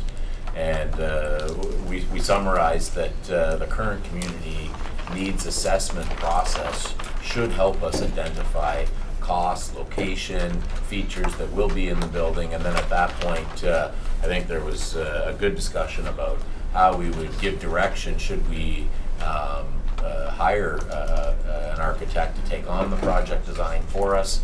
And there was discussion about having a community steering committee made up of perhaps staff, council, or relevant community members to help us ensure that the final design was as ideal as possible for our investment. All right, does that help, Council? Okay, so it's still moving forward, but there's no major decisions yet. Right. Okay. All right, so we'll leave you. that as included for now. All right, moving on to the next item, radio systems, protective equipment, uniforms. Any questions on this issue? All right, we'll leave that as included. Pay equity adjustments. Okay, seeing nothing, we'll leave that as included. Compensation survey. Councillor Smith? Yes, perhaps the CAO, George, could tell us, when was the last one done? Through you, Your Worship, we've been keeping track on an annual basis. We participate in surveys from other municipalities, so pretty much annually we get updates with respect to it. We have had, I think the last one, and our HR coordinator is here, so I'm just trying to think of the last formal one that we commissioned. 2011. So if you're, just much further to that, if you're keeping up with it every year, do we need to do it ourselves? If you're reviewing it every year, do we need to spend money and review a full one? If I may, the surveys that we participate in, we participate because we're selected as one of the group. The other municipalities that are in that group don't necessarily match they're another municipalities group, so we haven't done it for several years, so this would be our comparison, and we would be using the municipalities that are our comparators, which we have not done since 2000. Okay. No other comments? I see that as leaving it as included. Roads needs study. Nothing, I'll leave that as included as well. Biannual OSM, pedestrian bridge inspections. Seeing nothing, we'll leave that as included. Street outdoor lighting. I have a question with respect to this. They're saying it's reached the end of its life and is ready for a timely replacement. I understand that, but Kevin, can you explain to us what this does exactly? And oh, I'm sorry, that's the tracks. Stay tuned, Kevin. Townwide LED, $25,000. These are relatively new lights, 2 years old. What are we looking for here exactly, Kevin? This is just to replenish our stock. When we did the retrofit, we had eliminated obviously all of our high pressure sodium stock. And so now we need to replenish our LED stock in the event of accident or wind damage, or if there is a light that requires replacement, that we have that stock available. And residents don't have to wait. Currently it's almost 8 to 10 weeks.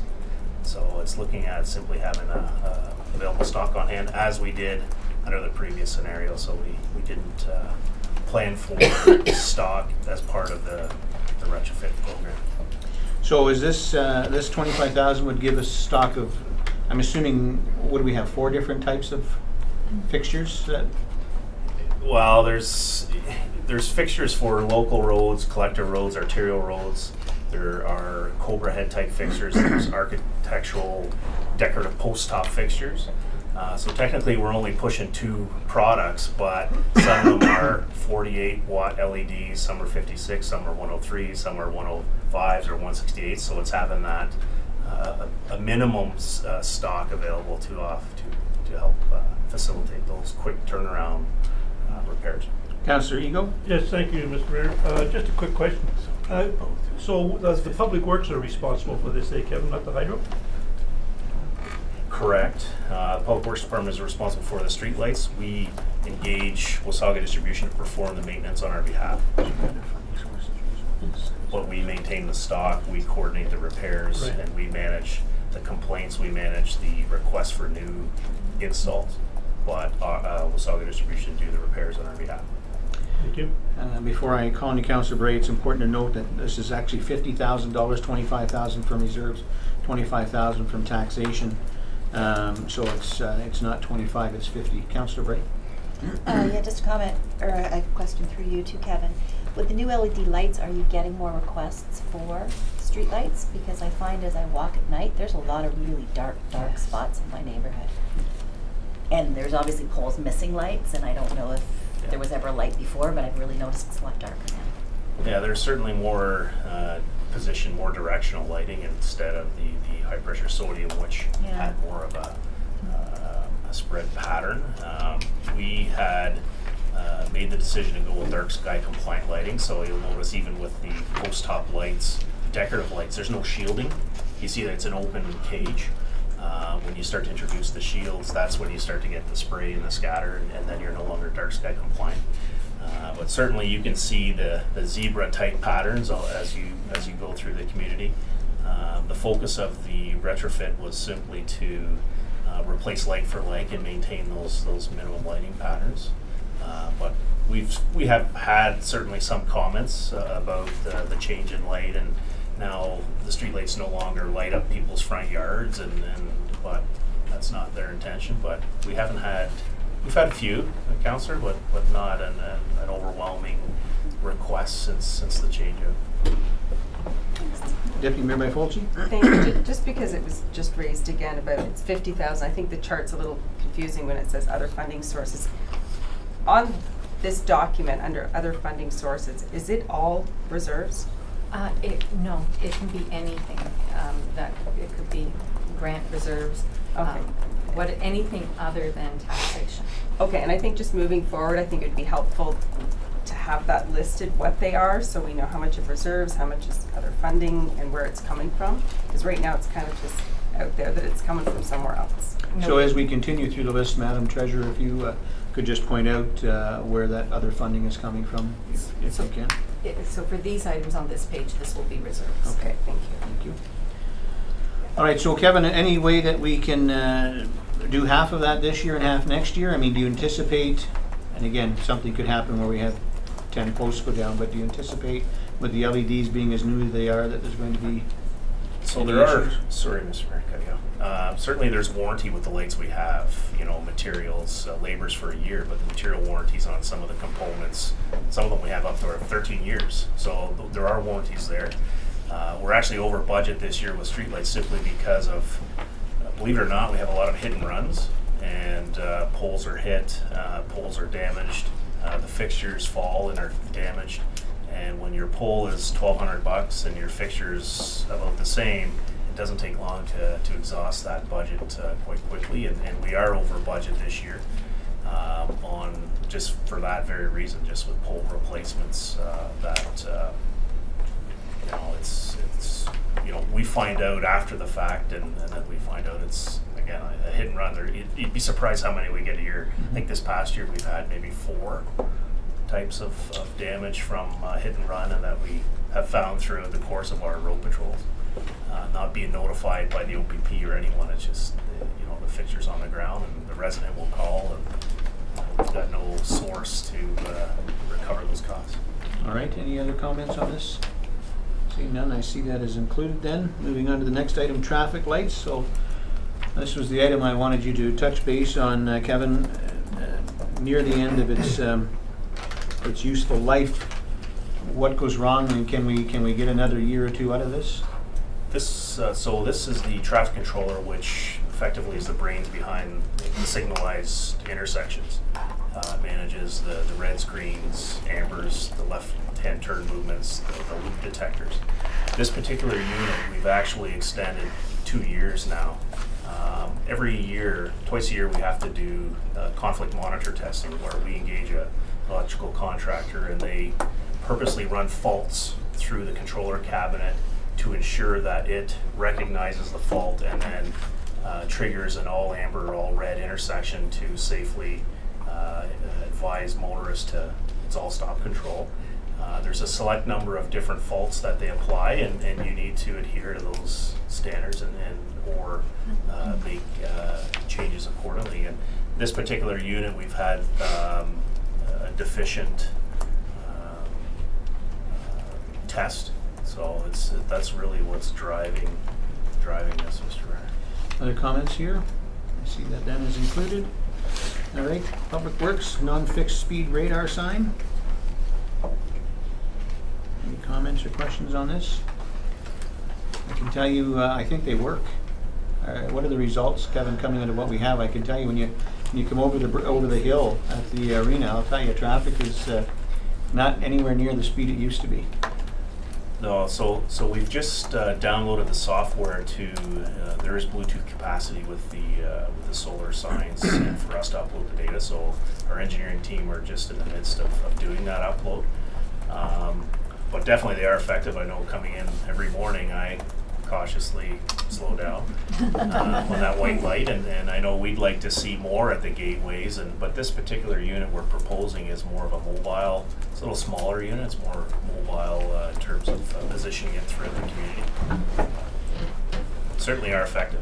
Absolutely. It's good to see you're down from 120 to 90 now, Kevin. All right, and so I see this is included. Moving on, road projects, 58th Street sidewalks. Any questions or comments here? Seeing none, we'll leave that as included. Downtown Master Plan Main Street Reconstruction Class EA requirement. Questions or comments? Seeing none, we'll leave it as included. Sunnydale Road water main replacement. Seeing nothing, we'll leave that as is. The Mapleside Drive servicing road construction, $1,048,000. Any questions or comments here? All right, we'll leave that as included. Base ends area drainage, $687,000. No comments, we'll leave it as included. Public Works, the outdoor control mitigation measures for odor, $550,000. Kevin? This will be reduced, Mr. Mayor. We did meet with the MOE last week, and we are going to explore another process optimization study. So we're going to look at more process techniques to help actually focus on odor sources. So we're going to do an internal study through Aqua before we advance this. We're going to be working with the MOE and with the hopes to identify perhaps some process changes with the system in terms of lower activation or different systems. So at this point we can reduce this, and I believe you'll see in the second draft or the second roll-up that this will be reduced. So So then why don't we move that over to move for more information in the future? Yeah. Okay, good enough. Land improvements, pedestrian bridges. Any questions or comments here? I believe that is included. Fleet management, a total of $1.59 million, $1.6 million. Questions or comments?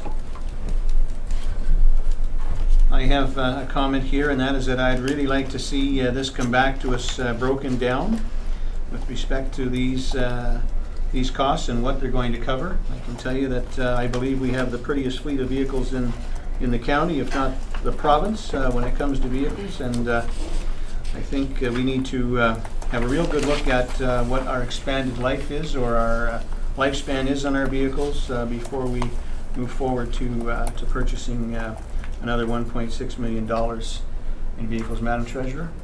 Thank you. That's why this is labeled work in progress, is we are planning to bring back a detailed information sheet for you where you'll see the breakdown and where we will look at options of leasing versus buying versus renting. So then perhaps we should be referring that for more information. Sure. All right. The next item, 47, replacement of fire rescue vehicle. Questions or comments? Councillor Belanger? Well, yes, thank you, Chair. I guess I wanted a little more information as to the indication that to extend it another year, the impact on insurance was brought up.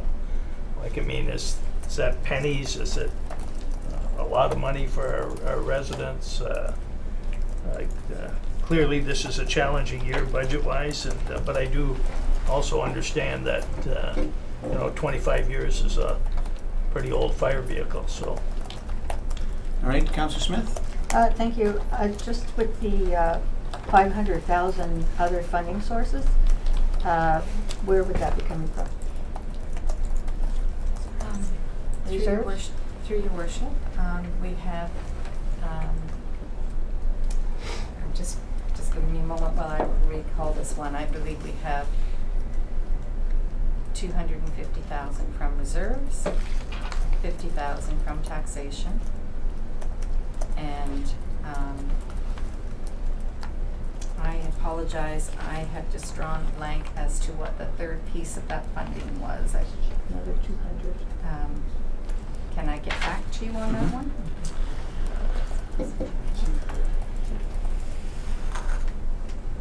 Chief, do you know?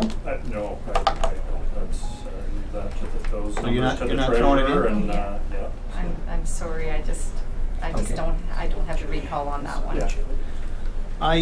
I did take the liberty to speak to an insurance adjuster in the last week with respect to this, and asked the question about the cost implication of insurance to people's residents by the town not having our fire department's fleet at 100%. And without digging deep into it, his experience was that it would have little to no effect, especially over the first year, until such time that the insurance adjusters, or I can't remember the term, but caught up to that and said, okay, they're behind. And then even then, he didn't think it would be a lot of money.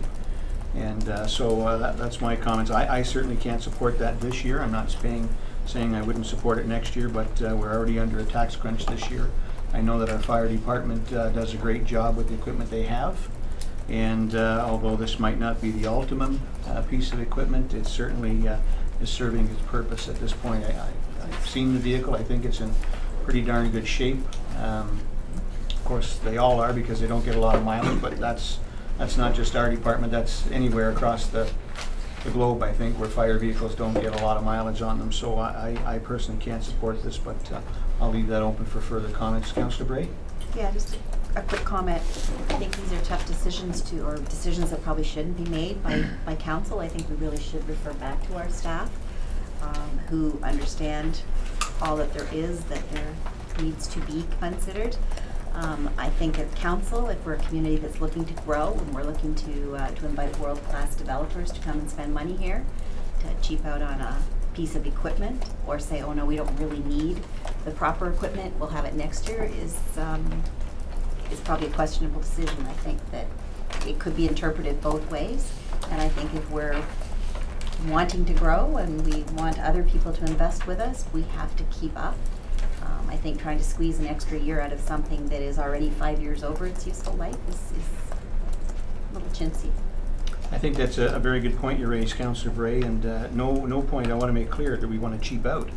We want to make the right decision, and as we move forward with the downtown master plan, as we move forward with the redevelopment of Beach Area 1 and 2, I think there's going to be substantial changes required within our fire department, not just in our vehicles, I'm sure, because we're going to have higher buildings, so on and so forth. So I think another year would, if anything, give us a better opportunity to really determine what is required or will be required as we start this process, as opposed to purchasing something today that might not be as suitable as it would be as we move forward. It's a very good point. Any other comments, Councillor Stockwell? Mr. Mayor, I'd like to hear from the chief on this subject.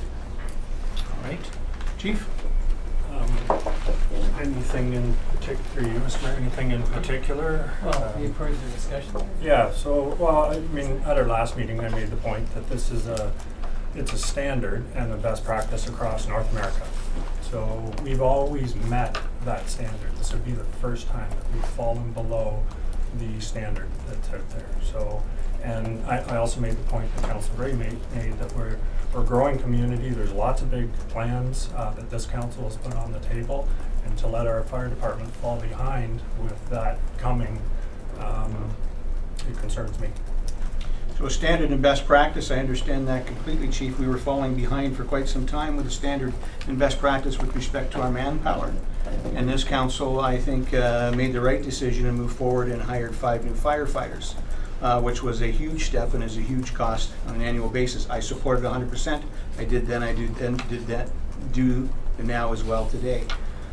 So I'm sure there are many departments out there who don't every single year meet the policies of best practice and best standards. And so although I appreciate the comment and I understand it, and I commend you for standing up for your department, because that's why you're here, and you do a great job at that. But again, I'm struggling with this one. Councillor Belanger. Thank you, Chair. Chief, in general, if you looked at our whole fleet, are we falling behind, or are we in a very good position with the vast majority of our vehicles?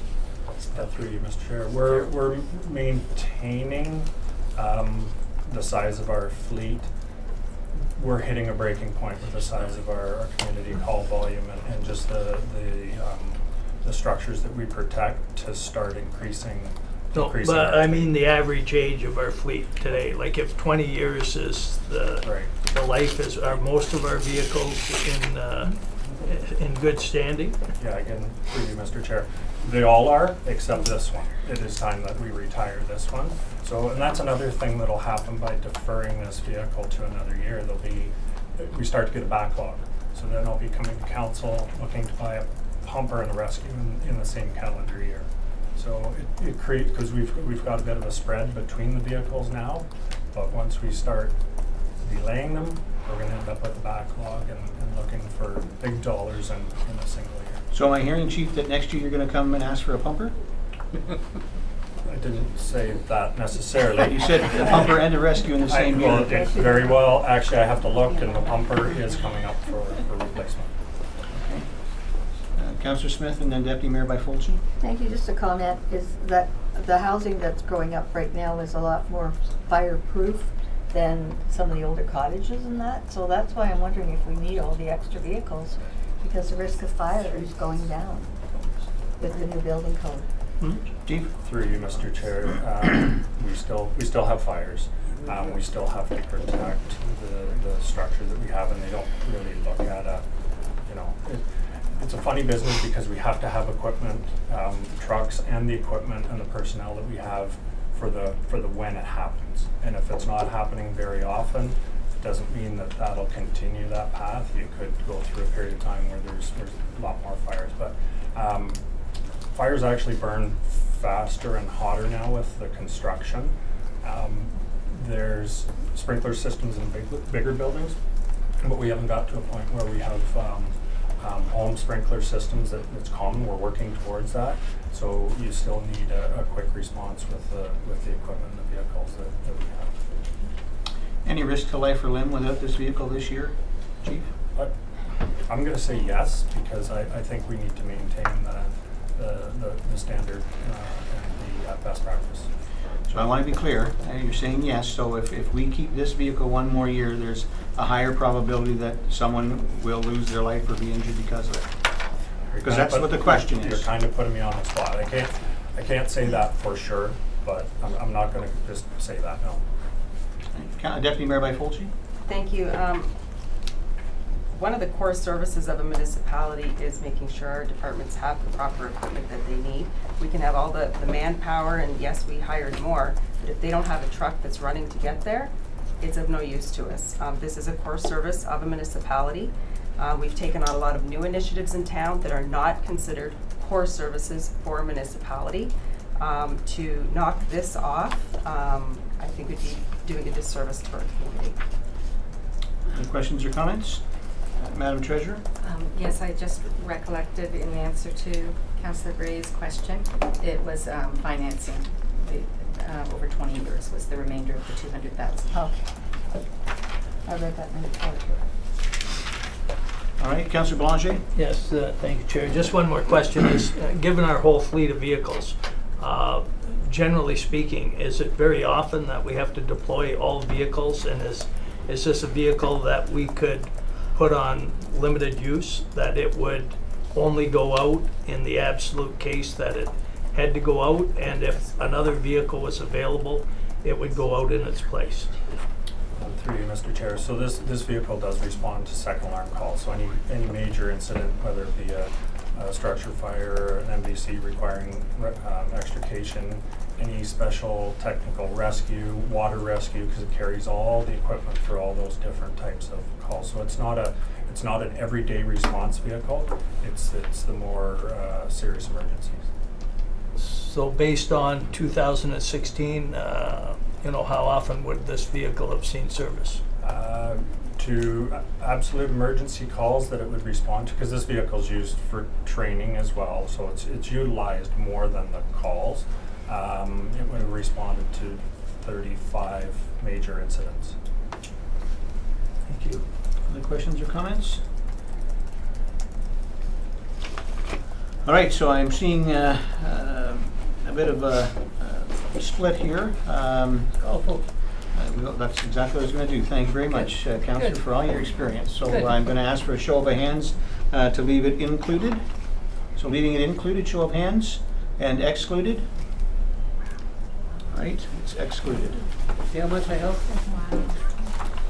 Moving on to recreation and police resurfacer. Questions or comments on this? Councillor Smith? Thank you, Worship. I just had a question. Is it that if we build our new facility, would this one last until the new facility is built? Because I presume that the new facility will require a new ice resurfacer. Councillor, I believe that, I'll ask Chris to come forward. I believe that question was asked at our last meeting, and it was there was really nothing wrong with the current equipment we have, except that this equipment is now available. So, Chris? Definitely, the lifespan on the machine would be 15 years. So the plan would be to utilize the newest machine on our active indoor arena. So no question that it would be viable for 15 years still. All right. Any other questions or comments? That was my point as well. My understanding from the last meeting that this vehicle was fine. The current vehicles we have work fine, and so because of that, I cannot support this vehicle either. So that's an exclusion then? Well, I'm gonna ask for a show of hands here on this one. It's a big ticket item. So leave it included. Show of hands. Excluded. Excluded it is. And the last item has been dealt with respect to the required beachfront safety patrol, and we'll be dealing with that as we move on through the process. Madam Treasurer, any other comments? Could I just have clarity on that last item as to what decision then is there? Is it right now that item is included in the first roll-up at 245,000. Excluded? To exclude, yes, that was Okay, the thank you. You're talking about the Beachfront Water Safety Patrol, Yes. correct? Yeah, it says included here, but council already made that decision, unfortunately, to exclude it. Okay, thank you.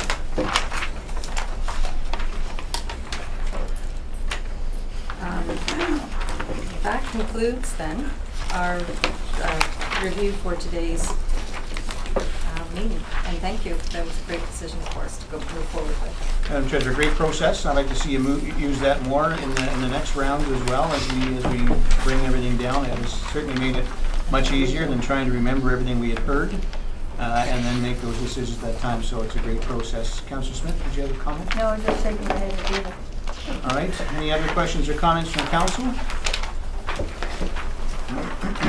All right. We have a motion here moved by Councillor Smith, seconded by Councillor Stockwell, that Committee of the Whole of Council as Budget Committee recommend to Council that it receive the Treasurer's Supplementary Report on the first roll-up of the 2018 operating and capital budget for information and discussion, and further that committee provide direction to staff with regards to the proposed 2018 budget requests that have been reported on the attached Appendix B, and whether each item is to be included in the next budget roll-up or excluded from further consideration for 2018. Questions or comments?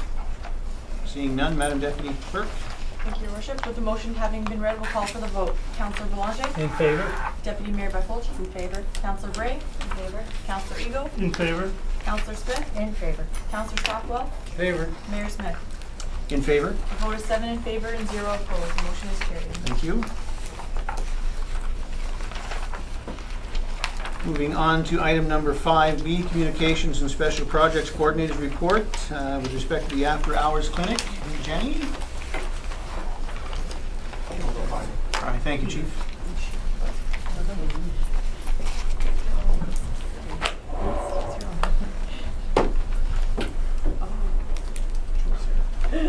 Yes, she was here. She was here, yeah.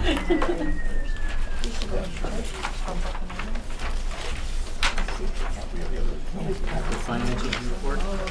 While we're waiting on Jenny, we'll move to the next item, 5C, the Director of Finance and Treasury Report dated October 24th with respect to the 2018 budget schedule.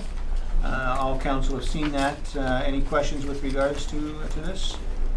Seeing none, I'll read the motion moved by Councillor Smith, seconded by Deputy Mayor Bartholci, that Committee of the Whole recommend to Council that the October 31st, 2017 Committee of the Whole as Budget Committee be cancelled, and the November 21st, 2017 meeting will be revised to accommodate roll-up number 2. Madam Deputy Clerk. With the motion having been read, we'll call for the vote. Councillor Boulanger? In favor? Deputy Mayor Bartholci? In favor. Councillor Bray? In favor. Councillor Eagle? In favor? Councillor Smith? In favor. Councillor Stockwell? Favor. Mayor Smith? In favor. A vote of 7 in favor and 0 opposed. The motion is carried. And now we'll just wait a minute. So this is not, item C is not on. That was,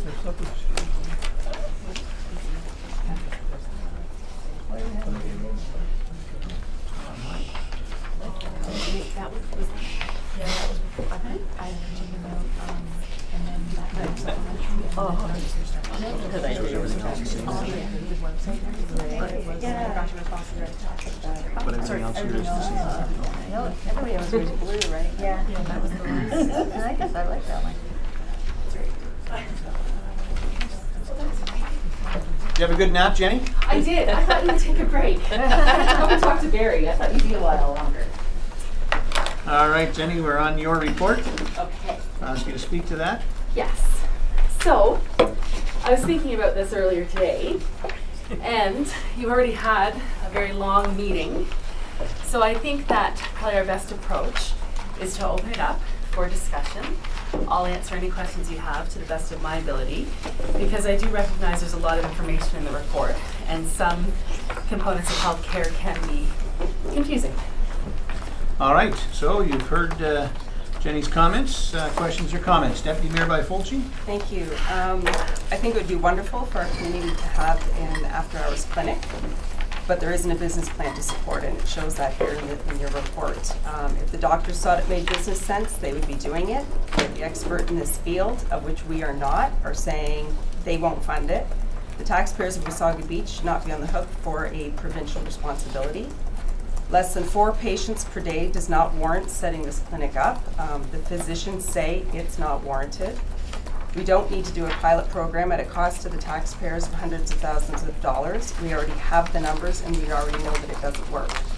The stats show that the majority of people using the clinic shouldn't be. Other opportunities, as stated in the report, have been set up so that they can see their doctor the day they need them. As far as the alternative model in the report, that raises huge red flags for me and liability that I wouldn't support. I've heard more during this term than any other about downloading from other levels of government. We hear it at the county all the time. This is a provincial responsibility, not our municipal taxpayers. So I think it's a nice idea before next year's election to be able to say we got an after-hours clinic, but I think we have to be realistic. I fully support spending money on doctor recruitment. If the community needs another doctor, I think the money that's for this program, we could probably get a few of them. So myself, I would rather see money spent for that. I do have 2 questions. How easy or difficult do you think it would be to find doctors to staff the clinic? And the staff going through the clinic would be paid as town employees, is my understanding. So does the cost in here also include benefits for them? So through you, Your Worship, as far as finding doctors to staff the clinic, the report has indicated that we should, it's our recommendation to try and work with our local doctors first that are part of the Georgian Bay Family Health team. So depending on the decision that's made at committee of the whole and further to council, that will either give me the ability to go back to our local doctors and determine how many are able or how many are interested in staffing the clinic. In a perfect world, 7 doctors would make sense, 1 doctor for each day, but it will be dependent how many of the local doctors are prepared to work the clinic. Because as it's outlined, what they've indicated is they would consider it if the town handles the management and the overhead costs associated with the clinic. Now, if for some reason our local doctors are not prepared to staff the clinic, I then will need to try and do recruitment outside of the community. And until I try, I don't know how difficult it will be. I think it will be a challenge because of the hours of the clinic. That being said, there could potentially be some retired doctors that are looking to pick up shifts, but until we try, we won't fully know. Now, as far as the question about the staffing goes, and Georgian actually spoke about this earlier this morning, so there's 2 ways to try and consider the staffing. One is that the administrative staff, so the clinic manager and the receptionist, would be town employees. That number that's in the report, I did not take into consideration benefits, so I'd have to work through HR and Treasury to determine that cost. Another option we can explore, which I haven't done yet because I didn't want to be premature about all this, is to go back to the clinic in Collingwood and determine if the Collingwood After Hours Clinic would consider our clinic to be a satellite, meaning would the administrative staff in the Collingwood clinic consider working in our clinic under their payroll? But those are all details we'd have to determine. Okay, thank you. Councillor Smith? Yes, I through your worship, this comment. The 8 people from Wasaga Beach in the clinic, I think is as clear as about, anything, because it's too difficult to get there. And, people, you say the doctor's available. Well, my doctor takes Fridays off and half afternoons and Wednesdays and what have you, and a lot of them are only working part-time shifts. So, I think it would be something number 1 on the age-friendly survey is a walk-in clinic. And I don't think we can disregard the request from the residents who were involved in that, and there were a lot of them, and we've been out speaking to them, and it still comes up number 1 on the age-friendly list of things to do and requested that we need desperately. So I'm going to support going ahead because I can't go back to the age-friendly committee and the seniors and say, I'm sorry, it's not going to work out, we're not going to do it. I think we have to do everything we possibly can to make this happen. Other questions or comments? Councillor Boulanger? I just have a question, and I'm not sure how they measure this, but certainly our population expands significantly through peak months, and many of those individuals do not reside in Wasaga Beach, but they could in fact have to go and get treatment. I'm assuming that none of those individuals would be counted into our numbers, given they would have resided somewhere other than Wasaga Beach, but they would be individuals that would utilize a clinic if it were here in town. So I don't know if there's any way to get at those kind of numbers, but there certainly would be numbers attached to that. Jenny, do you have any of those numbers? So Councillor Blanchet, are you wondering the number of patients that visit the after-hours clinic in Collingwood who are visitors to the area, not actual residents to the Correct. area? So in the report, and I know that you've gone through the report in a lot of detail, but it was a lot of information to try and put into a condensed version.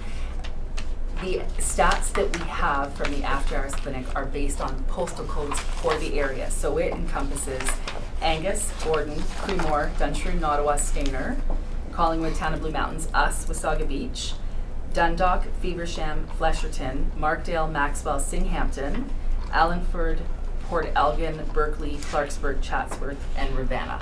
So when a patient, I think the Collingwood After Hours Clinic has tried to focus stats on a large catchment area, not the definition of what a true visitor would be, which could be considered 100 kilometers away. I could try and get those stats. I don't believe those are easy stats to try to obtain though. Well, and again, just like a very large number of our guests are from the province of Quebec or from the GTA, and those would not be caught in the numbers. But those individuals, if they need treatment, are forced to today go to Collingwood. Yes, and I can confirm with 100% confidence that the stats that we've been provided by the After Hours Clinic in Collingwood are the only stats they currently have available for that time frame. Right, 1 second. Other questions or comments? Councillor Smith? Yes, I think we're not recognizing the efforts put on by Councillor Eagle to make this happen. He's been working on this for 3 years now. He's, explored all of the avenues. I think he deserves full credit for staying with this and keeping it going. And the other thing I wanted to say was, if you call the doctor's office, certainly my doctor, they say if this is an emergency, please go to the hospital, or if you can go to the Collingwood Walking Clinic. And to me, that's not acceptable. So I, as I said before, I'd like to hear from Councillor Eagle. He's done a lot of work on this and putting it together, and I would trust his recommendations as well. Councillor Stockwell? Yes, Mr. Mayor.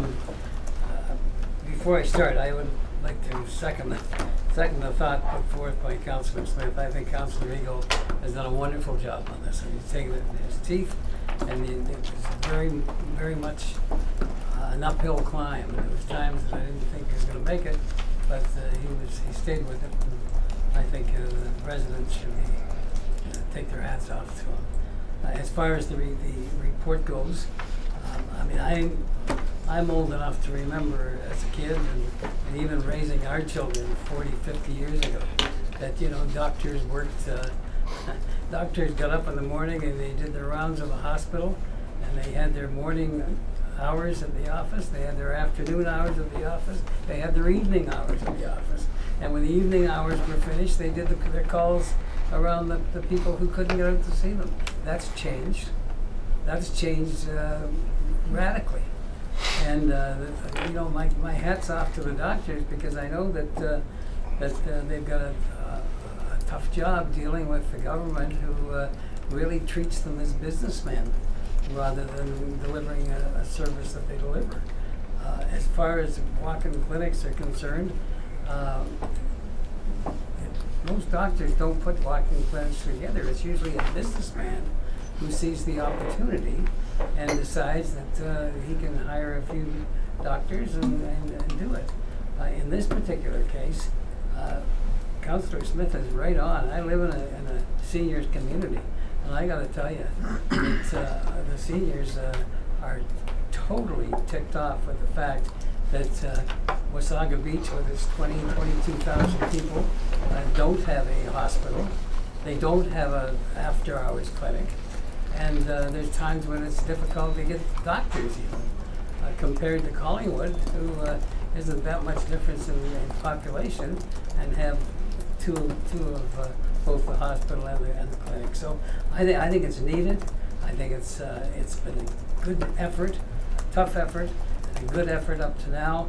And to take this next step, I think is something we should do. And if we don't do it, we're letting our residents down. Thank you, Councillor. Councillor Eagle? Thank you, Mr. Mayor. As has been said, I started this 2.5 years ago, and I just want to touch on a couple bases here. It got off the track about a year ago or 8 months ago, and I ran into a lot of difficulties, especially, and I don't mind saying it, with the doctors and with some of the agencies. I went to Jenny and I went to George, and I asked them if they could help me. And I'd just like to say that they have put a ton of work into this, and the statistics that they've come up with and everything else is mind-boggling. But what I'd like to say is that in this whole scheme of things, the only ones that are against the walk-in clinic in Wasaga Beach are the doctors.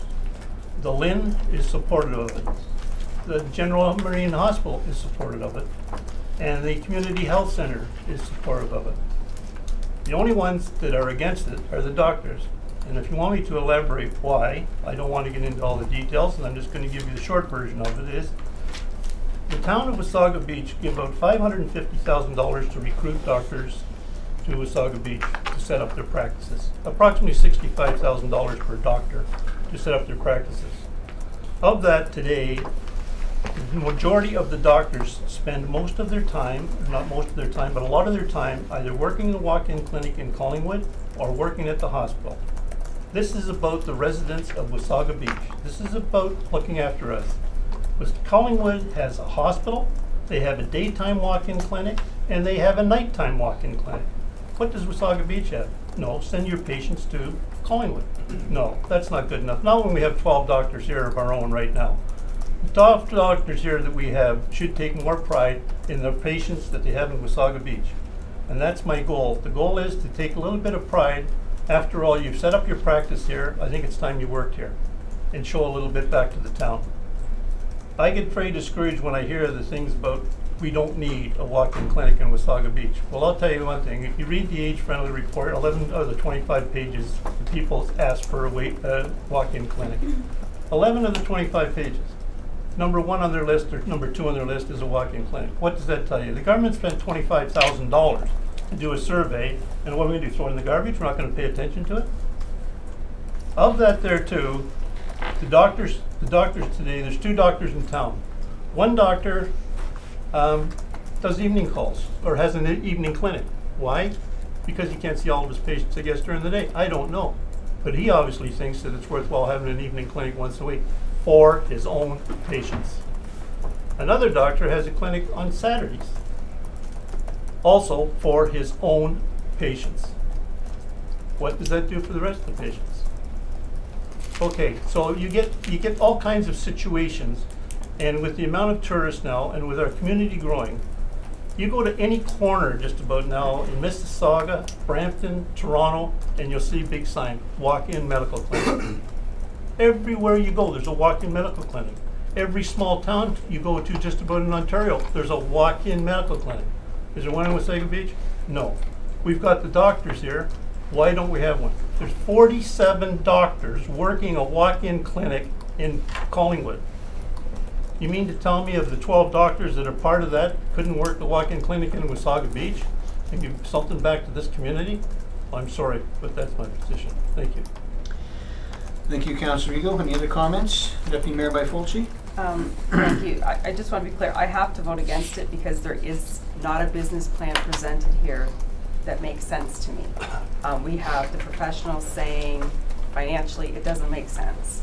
I think the hospital, absolutely, they would be supportive of a walk-in clinic here with the Wasaga Beach residents paying for it. They're paying to relieve the pressure at the hospital, which again is a provincial responsibility.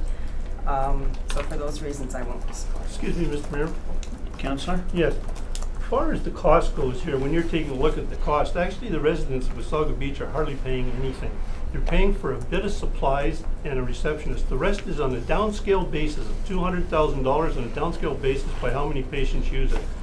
If the patients use it, on a 1-year trial basis, and we won't know until that time, it could end up costing the patients literally nothing, or the residents, pardon me, literally nothing. It could cost them the full amount. I won't deny that. But how will we know if we don't try it? And the thing is, if you boil it down, you take out the amount of money for the doctors and everything else, if enough people use it, there's no cost involved. So, like, to me, it's a win-win situation. So we got a few supplies to buy and a computer. Councillor Bray? Thank you, Mayor Smith. 20 years ago, when my dad was looking to retire and he was looking at communities, what was really important to him was that community had a hospital. At that time, he relocated to Owen Sound because that was close to a river, close to a lake. It had a hospital. So I think a lot of the seniors that came to Wasaga Beach, they either didn't think that far ahead, or they said, hey, taxes are low here, I'm still closer to the city, whatever. They made their decision to come here for different reasons. I think they're here now, our community's growing, we all want a walk-in clinic, absolutely. Do we need one? I think a trial will help us determine. Certainly there aren't the numbers there to support it today. However, I think all those residents need to understand this is the equivalent of a 1.5% tax increase. So all those people that move to town for lower taxes, we can want a million things. We're offering a hub, and we're gonna see we want 1,000,001 things in it. But at the end of the day, can that same community afford to live here if we continue to increase taxes? So I will be supporting a 1-year trial because I do think our community's asked for it. I think, you know, we need to show that those numbers really are there, or if it's predominantly used in the summer by our visitors, then it's a cost of tourism and we have to somehow fund it through tourism, not through general taxation. Well, I think it's important to note that it doesn't matter, and correct me if I'm wrong here, Jenny, but it doesn't matter who uses this walk-in clinic. It could be people from Toronto, Brampton, Wasaga Beach, Stayner. As long as the numbers are there, and I think it's about 30 patients per day, there will be no cost to the citizens of Wasaga Beach. Is that correct? So, yes, there's a two-part answer to that question. So between 25 to 30 patients per clinic, so per day, either the daytime on Saturdays and Sundays or evenings, would equate to the town very likely not providing compensation to the physicians because there will be enough billings through OHIP for the physicians to have a reasonable and acceptable level of compensation. However, similar to when you go to the dentist, doctors use version codes. So a cut finger may be less expensive than a broken toe, although a broken toe goes to merch, that's a bad example. A cut finger may be less expensive than a strep throat kit test, for example, which is the most expensive piece of equipment in an after-hours clinic, I did learn. So that's one thing to keep in mind. So to answer your question, yes, if we see between 25 to 30 patients per clinic, if we see that, then the cost for the physician remuneration component should be minimal, but it depends on the billings. One thing that I am going to mention, which we may not be concerned with here, but it's a reality, is that if I live in Mississauga and I come to see a doctor at the clinic here, my doctor in Mississauga is dinged $25 because I've had to come to the clinic here. However, I have to come to the clinic here because I'm staying here. Well, you're not going to drive back there to That's see your exactly right. And that's the reason why, and not to, it's quite complicated to get into, but the reason why it's more preferable to have our doctors who are part of the FIT and the FO staff the clinic is because that $25 fee that a doctor who is not part of the FIT or the FO, they won't experience that if rostered patients go to the clinic to see a doctor. But it'll be up to our local doctors to determine if there's enough of them to make the clinic work with our doctors that are part of the FO. One thing we could explore, depending on what the response back is, a combination between our FO or our FIT doctors, the family health team doctors, and potentially doctors from outside the area. But strictly numbers, between 25 to 30 patients is what we need to see per clinic for the physician remuneration to be minimal. Councillor Eagle, you had your hand up? No, not fine. All right, Councillor Belanger, and then Deputy Mayor by Fulci. As something, thank you, Chair, something that doesn't seem right to me. Like we have, Collingwood has a walk-in clinic with roughly the same population as we do, and obviously I don't believe it's costing their taxpayers $200,000 a year because it's being utilized. So if you look at the catch basin, and if we had one, we're going to catch a fair bit of that. But I think more importantly is how many people have experience, and I'm not familiar with Collingwood Walk-In Clinic, but I'm certainly familiar with walk-in clinics from my past life. They tend to be busy. They tend to have wait times. And if you're not feeling well or a child's not feeling well and you have to add on a 35 or 40 minute drive both directions on top of a wait time, we could very well have very many of our residents opting to wait until their doctor's office is open in the morning, at what cost of discomfort for a child, or maybe they're, things they would normally go to, it has to be more serious. But 4 calls a day out of a population of 20,000, that is not an accurate number of the requirement.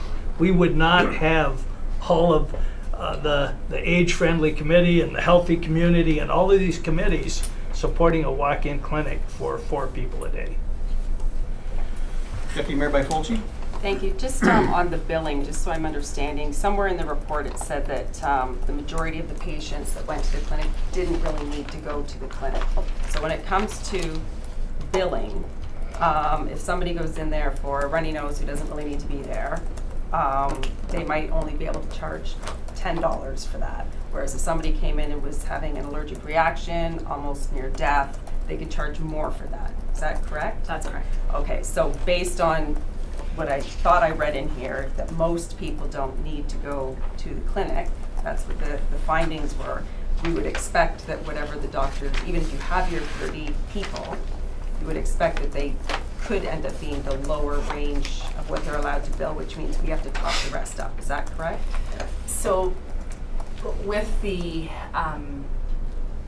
what the doctors have indicated to me and all of the people who have, and I have to say that the medical community as a whole, the only reason this report is put together is because of their input. I had to learn all this essentially, so they have been very helpful.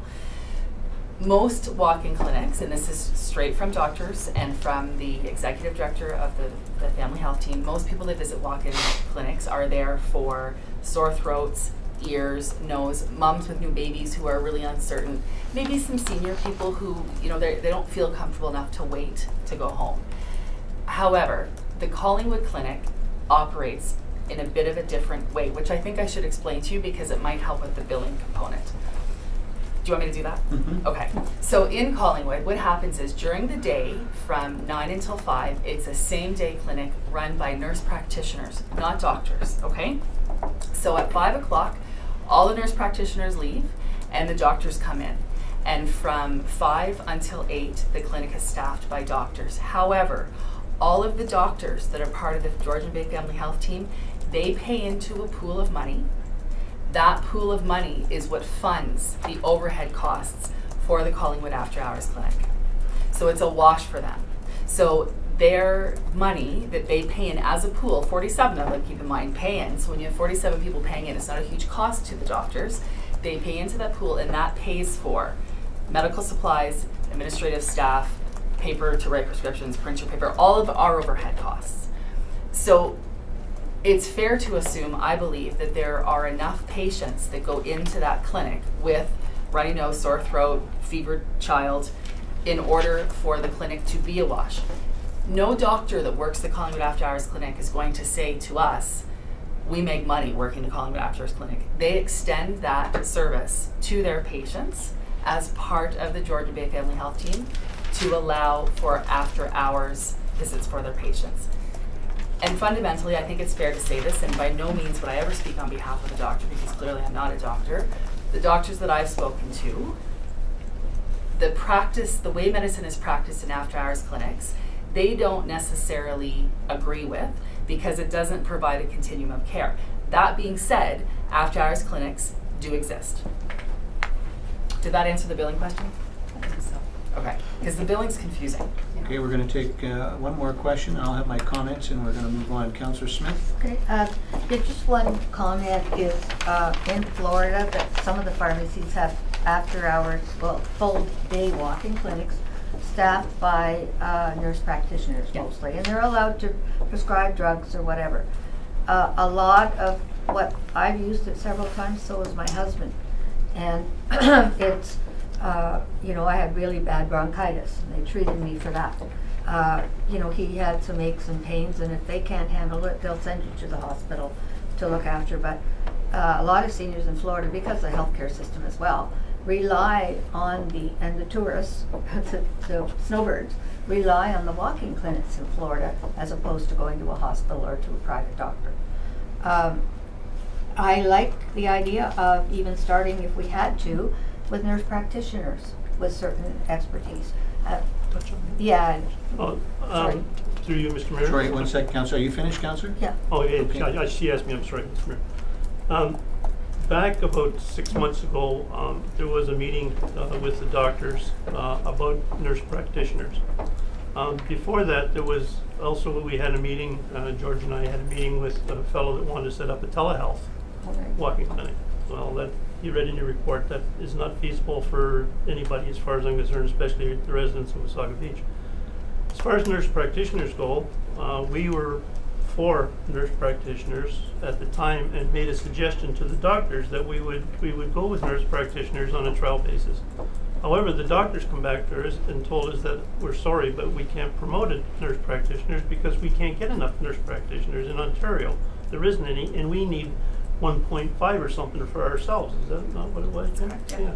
So we've explored all those avenues. When it comes to nurse practitioners, we've explored nurse practitioners, we've explored telehealth, we've explored some other avenues. But when it all come together finally with everything, and this is a long time, finally we come together, and the doctors finally give us this letter saying that we are not opposed to a clinic, however, we do not agree with the clinic. That was the first step towards. So our move was then to try and go back and say, okay, fine, we're going ahead with the clinic one way or the other. We will now give you everything you've asked for, if within reason, and then what we'll do is we'll take it to council and see if council approves this, and then we'll come back to you and we'll give you first opportunity to work the clinic. Okay? And how many doctors want to work the clinic? Then you tell us. Okay, then we'll sit down and we'll draw up a contract, whatever it might be. At the end of the day, everybody is happy. So that's the way it stands right now. So for us to move forward, we need the permission of council and we need the backing of council. So now we can go and say, okay, fine. If it comes down to the point where the doctors say, no, we don't want to work it, then we have to explore the doctor going out and hiring our own doctors, whether it be retired doctors or whether it be full-time doctors out of university. So that's how it stands right now, to make it clear with the nurse practitioner part of it. So we did explore that. Thank you, Councillor. All right, a couple of questions before I make my comments. My understanding is the LIN supports this, the CHC supports this, and the CGMH supports this, correct? That's correct. Okay, so we have support, although we don't have it from our 14 local doctors or 12? 15. 15 local doctors. We do have the support from all other avenues. This is a worst case scenario, correct? The cost that is included in this report. The fixed costs are what they are. It's the doctor remuneration, the $218,400. That's a worst case scenario based on nobody visiting the clinic. So we don't see how much shop would cost us, so we know for sure it's going to be less than that. We do. We need a reasonable hourly rate to compensate a physician in an after-hours clinic is $200 an hour. So that $200 an hour will either need to be paid directly through OHIP billings if there's between 25 to 30 patients per clinic. If not, I think I provided an example. If there's 10 patients that visit the clinic one night, depending on the issues people have in the versions codes that are charged through the OHIP, the remaining amount of time the town would be responsible for. But I gave you a worst case scenario so that you have the full picture. And if there was another night that was 50, that 20 would be banked.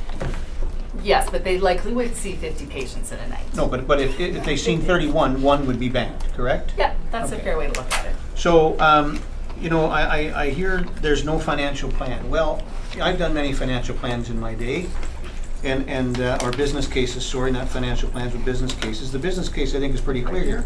It's a trial basis for 1 year. And we know that the worst case scenario, we know what the set costs are, we include that in the business plan, and we know that the worst case scenario is that we receive no patients in a year and it's going to cost us X amount of dollars. Anything we receive over and above that comes off of that cost. So I think the business plan is pretty clear here. I think it's very clear from our citizens And I heard this throughout the campaign. I hear it every day since. It is certainly in everything that we've done with respect to seniors that the number one or number two requirement is an after-hours clinic. I understand that there are costs to the town doing business, and there are things that people will support through taxes and things that people won't support. And I would be very surprised if people didn't support this type of initiative through taxes. I don't think we'll get there. I want to touch on the Collingwood Clinic, and I could get into the doctors. I want to make very clear today, Jenny's shaking her head no. I want to make very clear today, I'm not going to get into that today.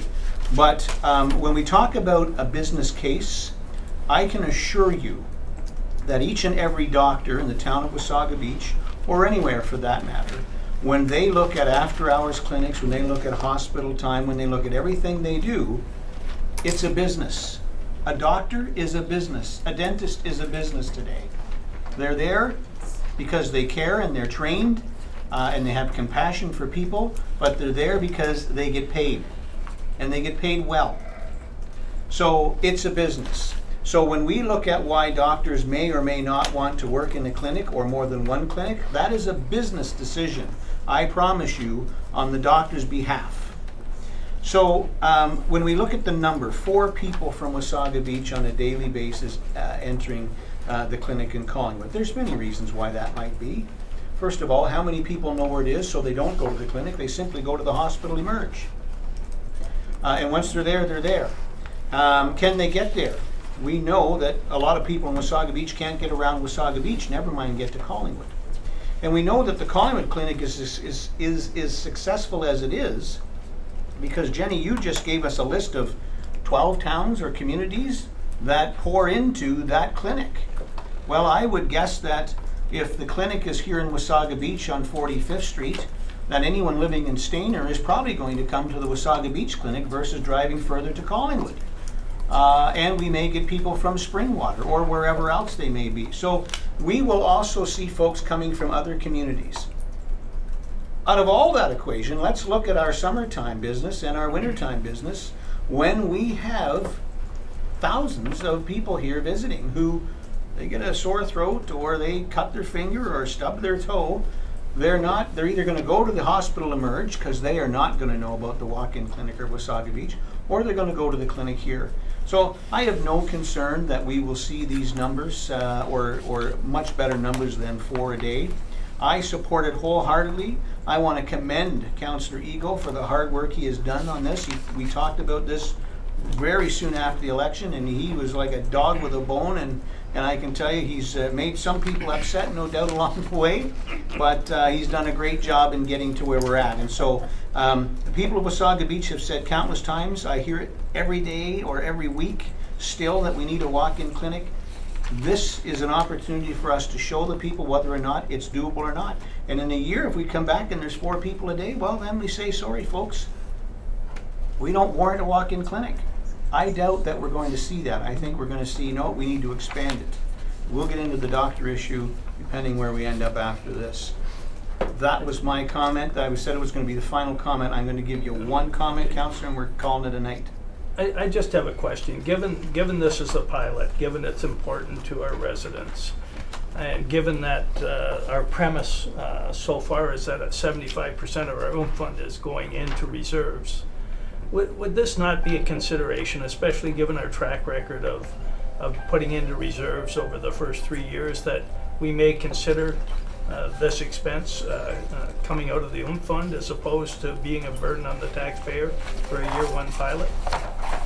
Absolutely. The council could consider that. They can consider anything we so choose, Councillor, so it's a good point.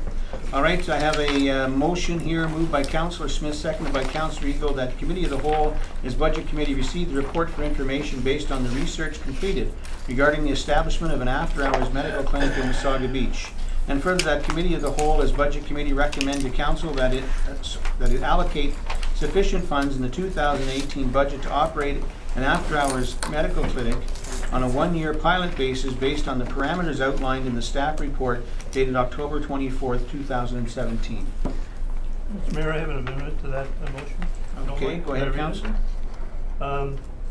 Motion to amend recommendation from staff pertaining to item 5B, consideration of an after-hours medical clinic as a one-year pilot project to be added after the existing 2 paragraphs.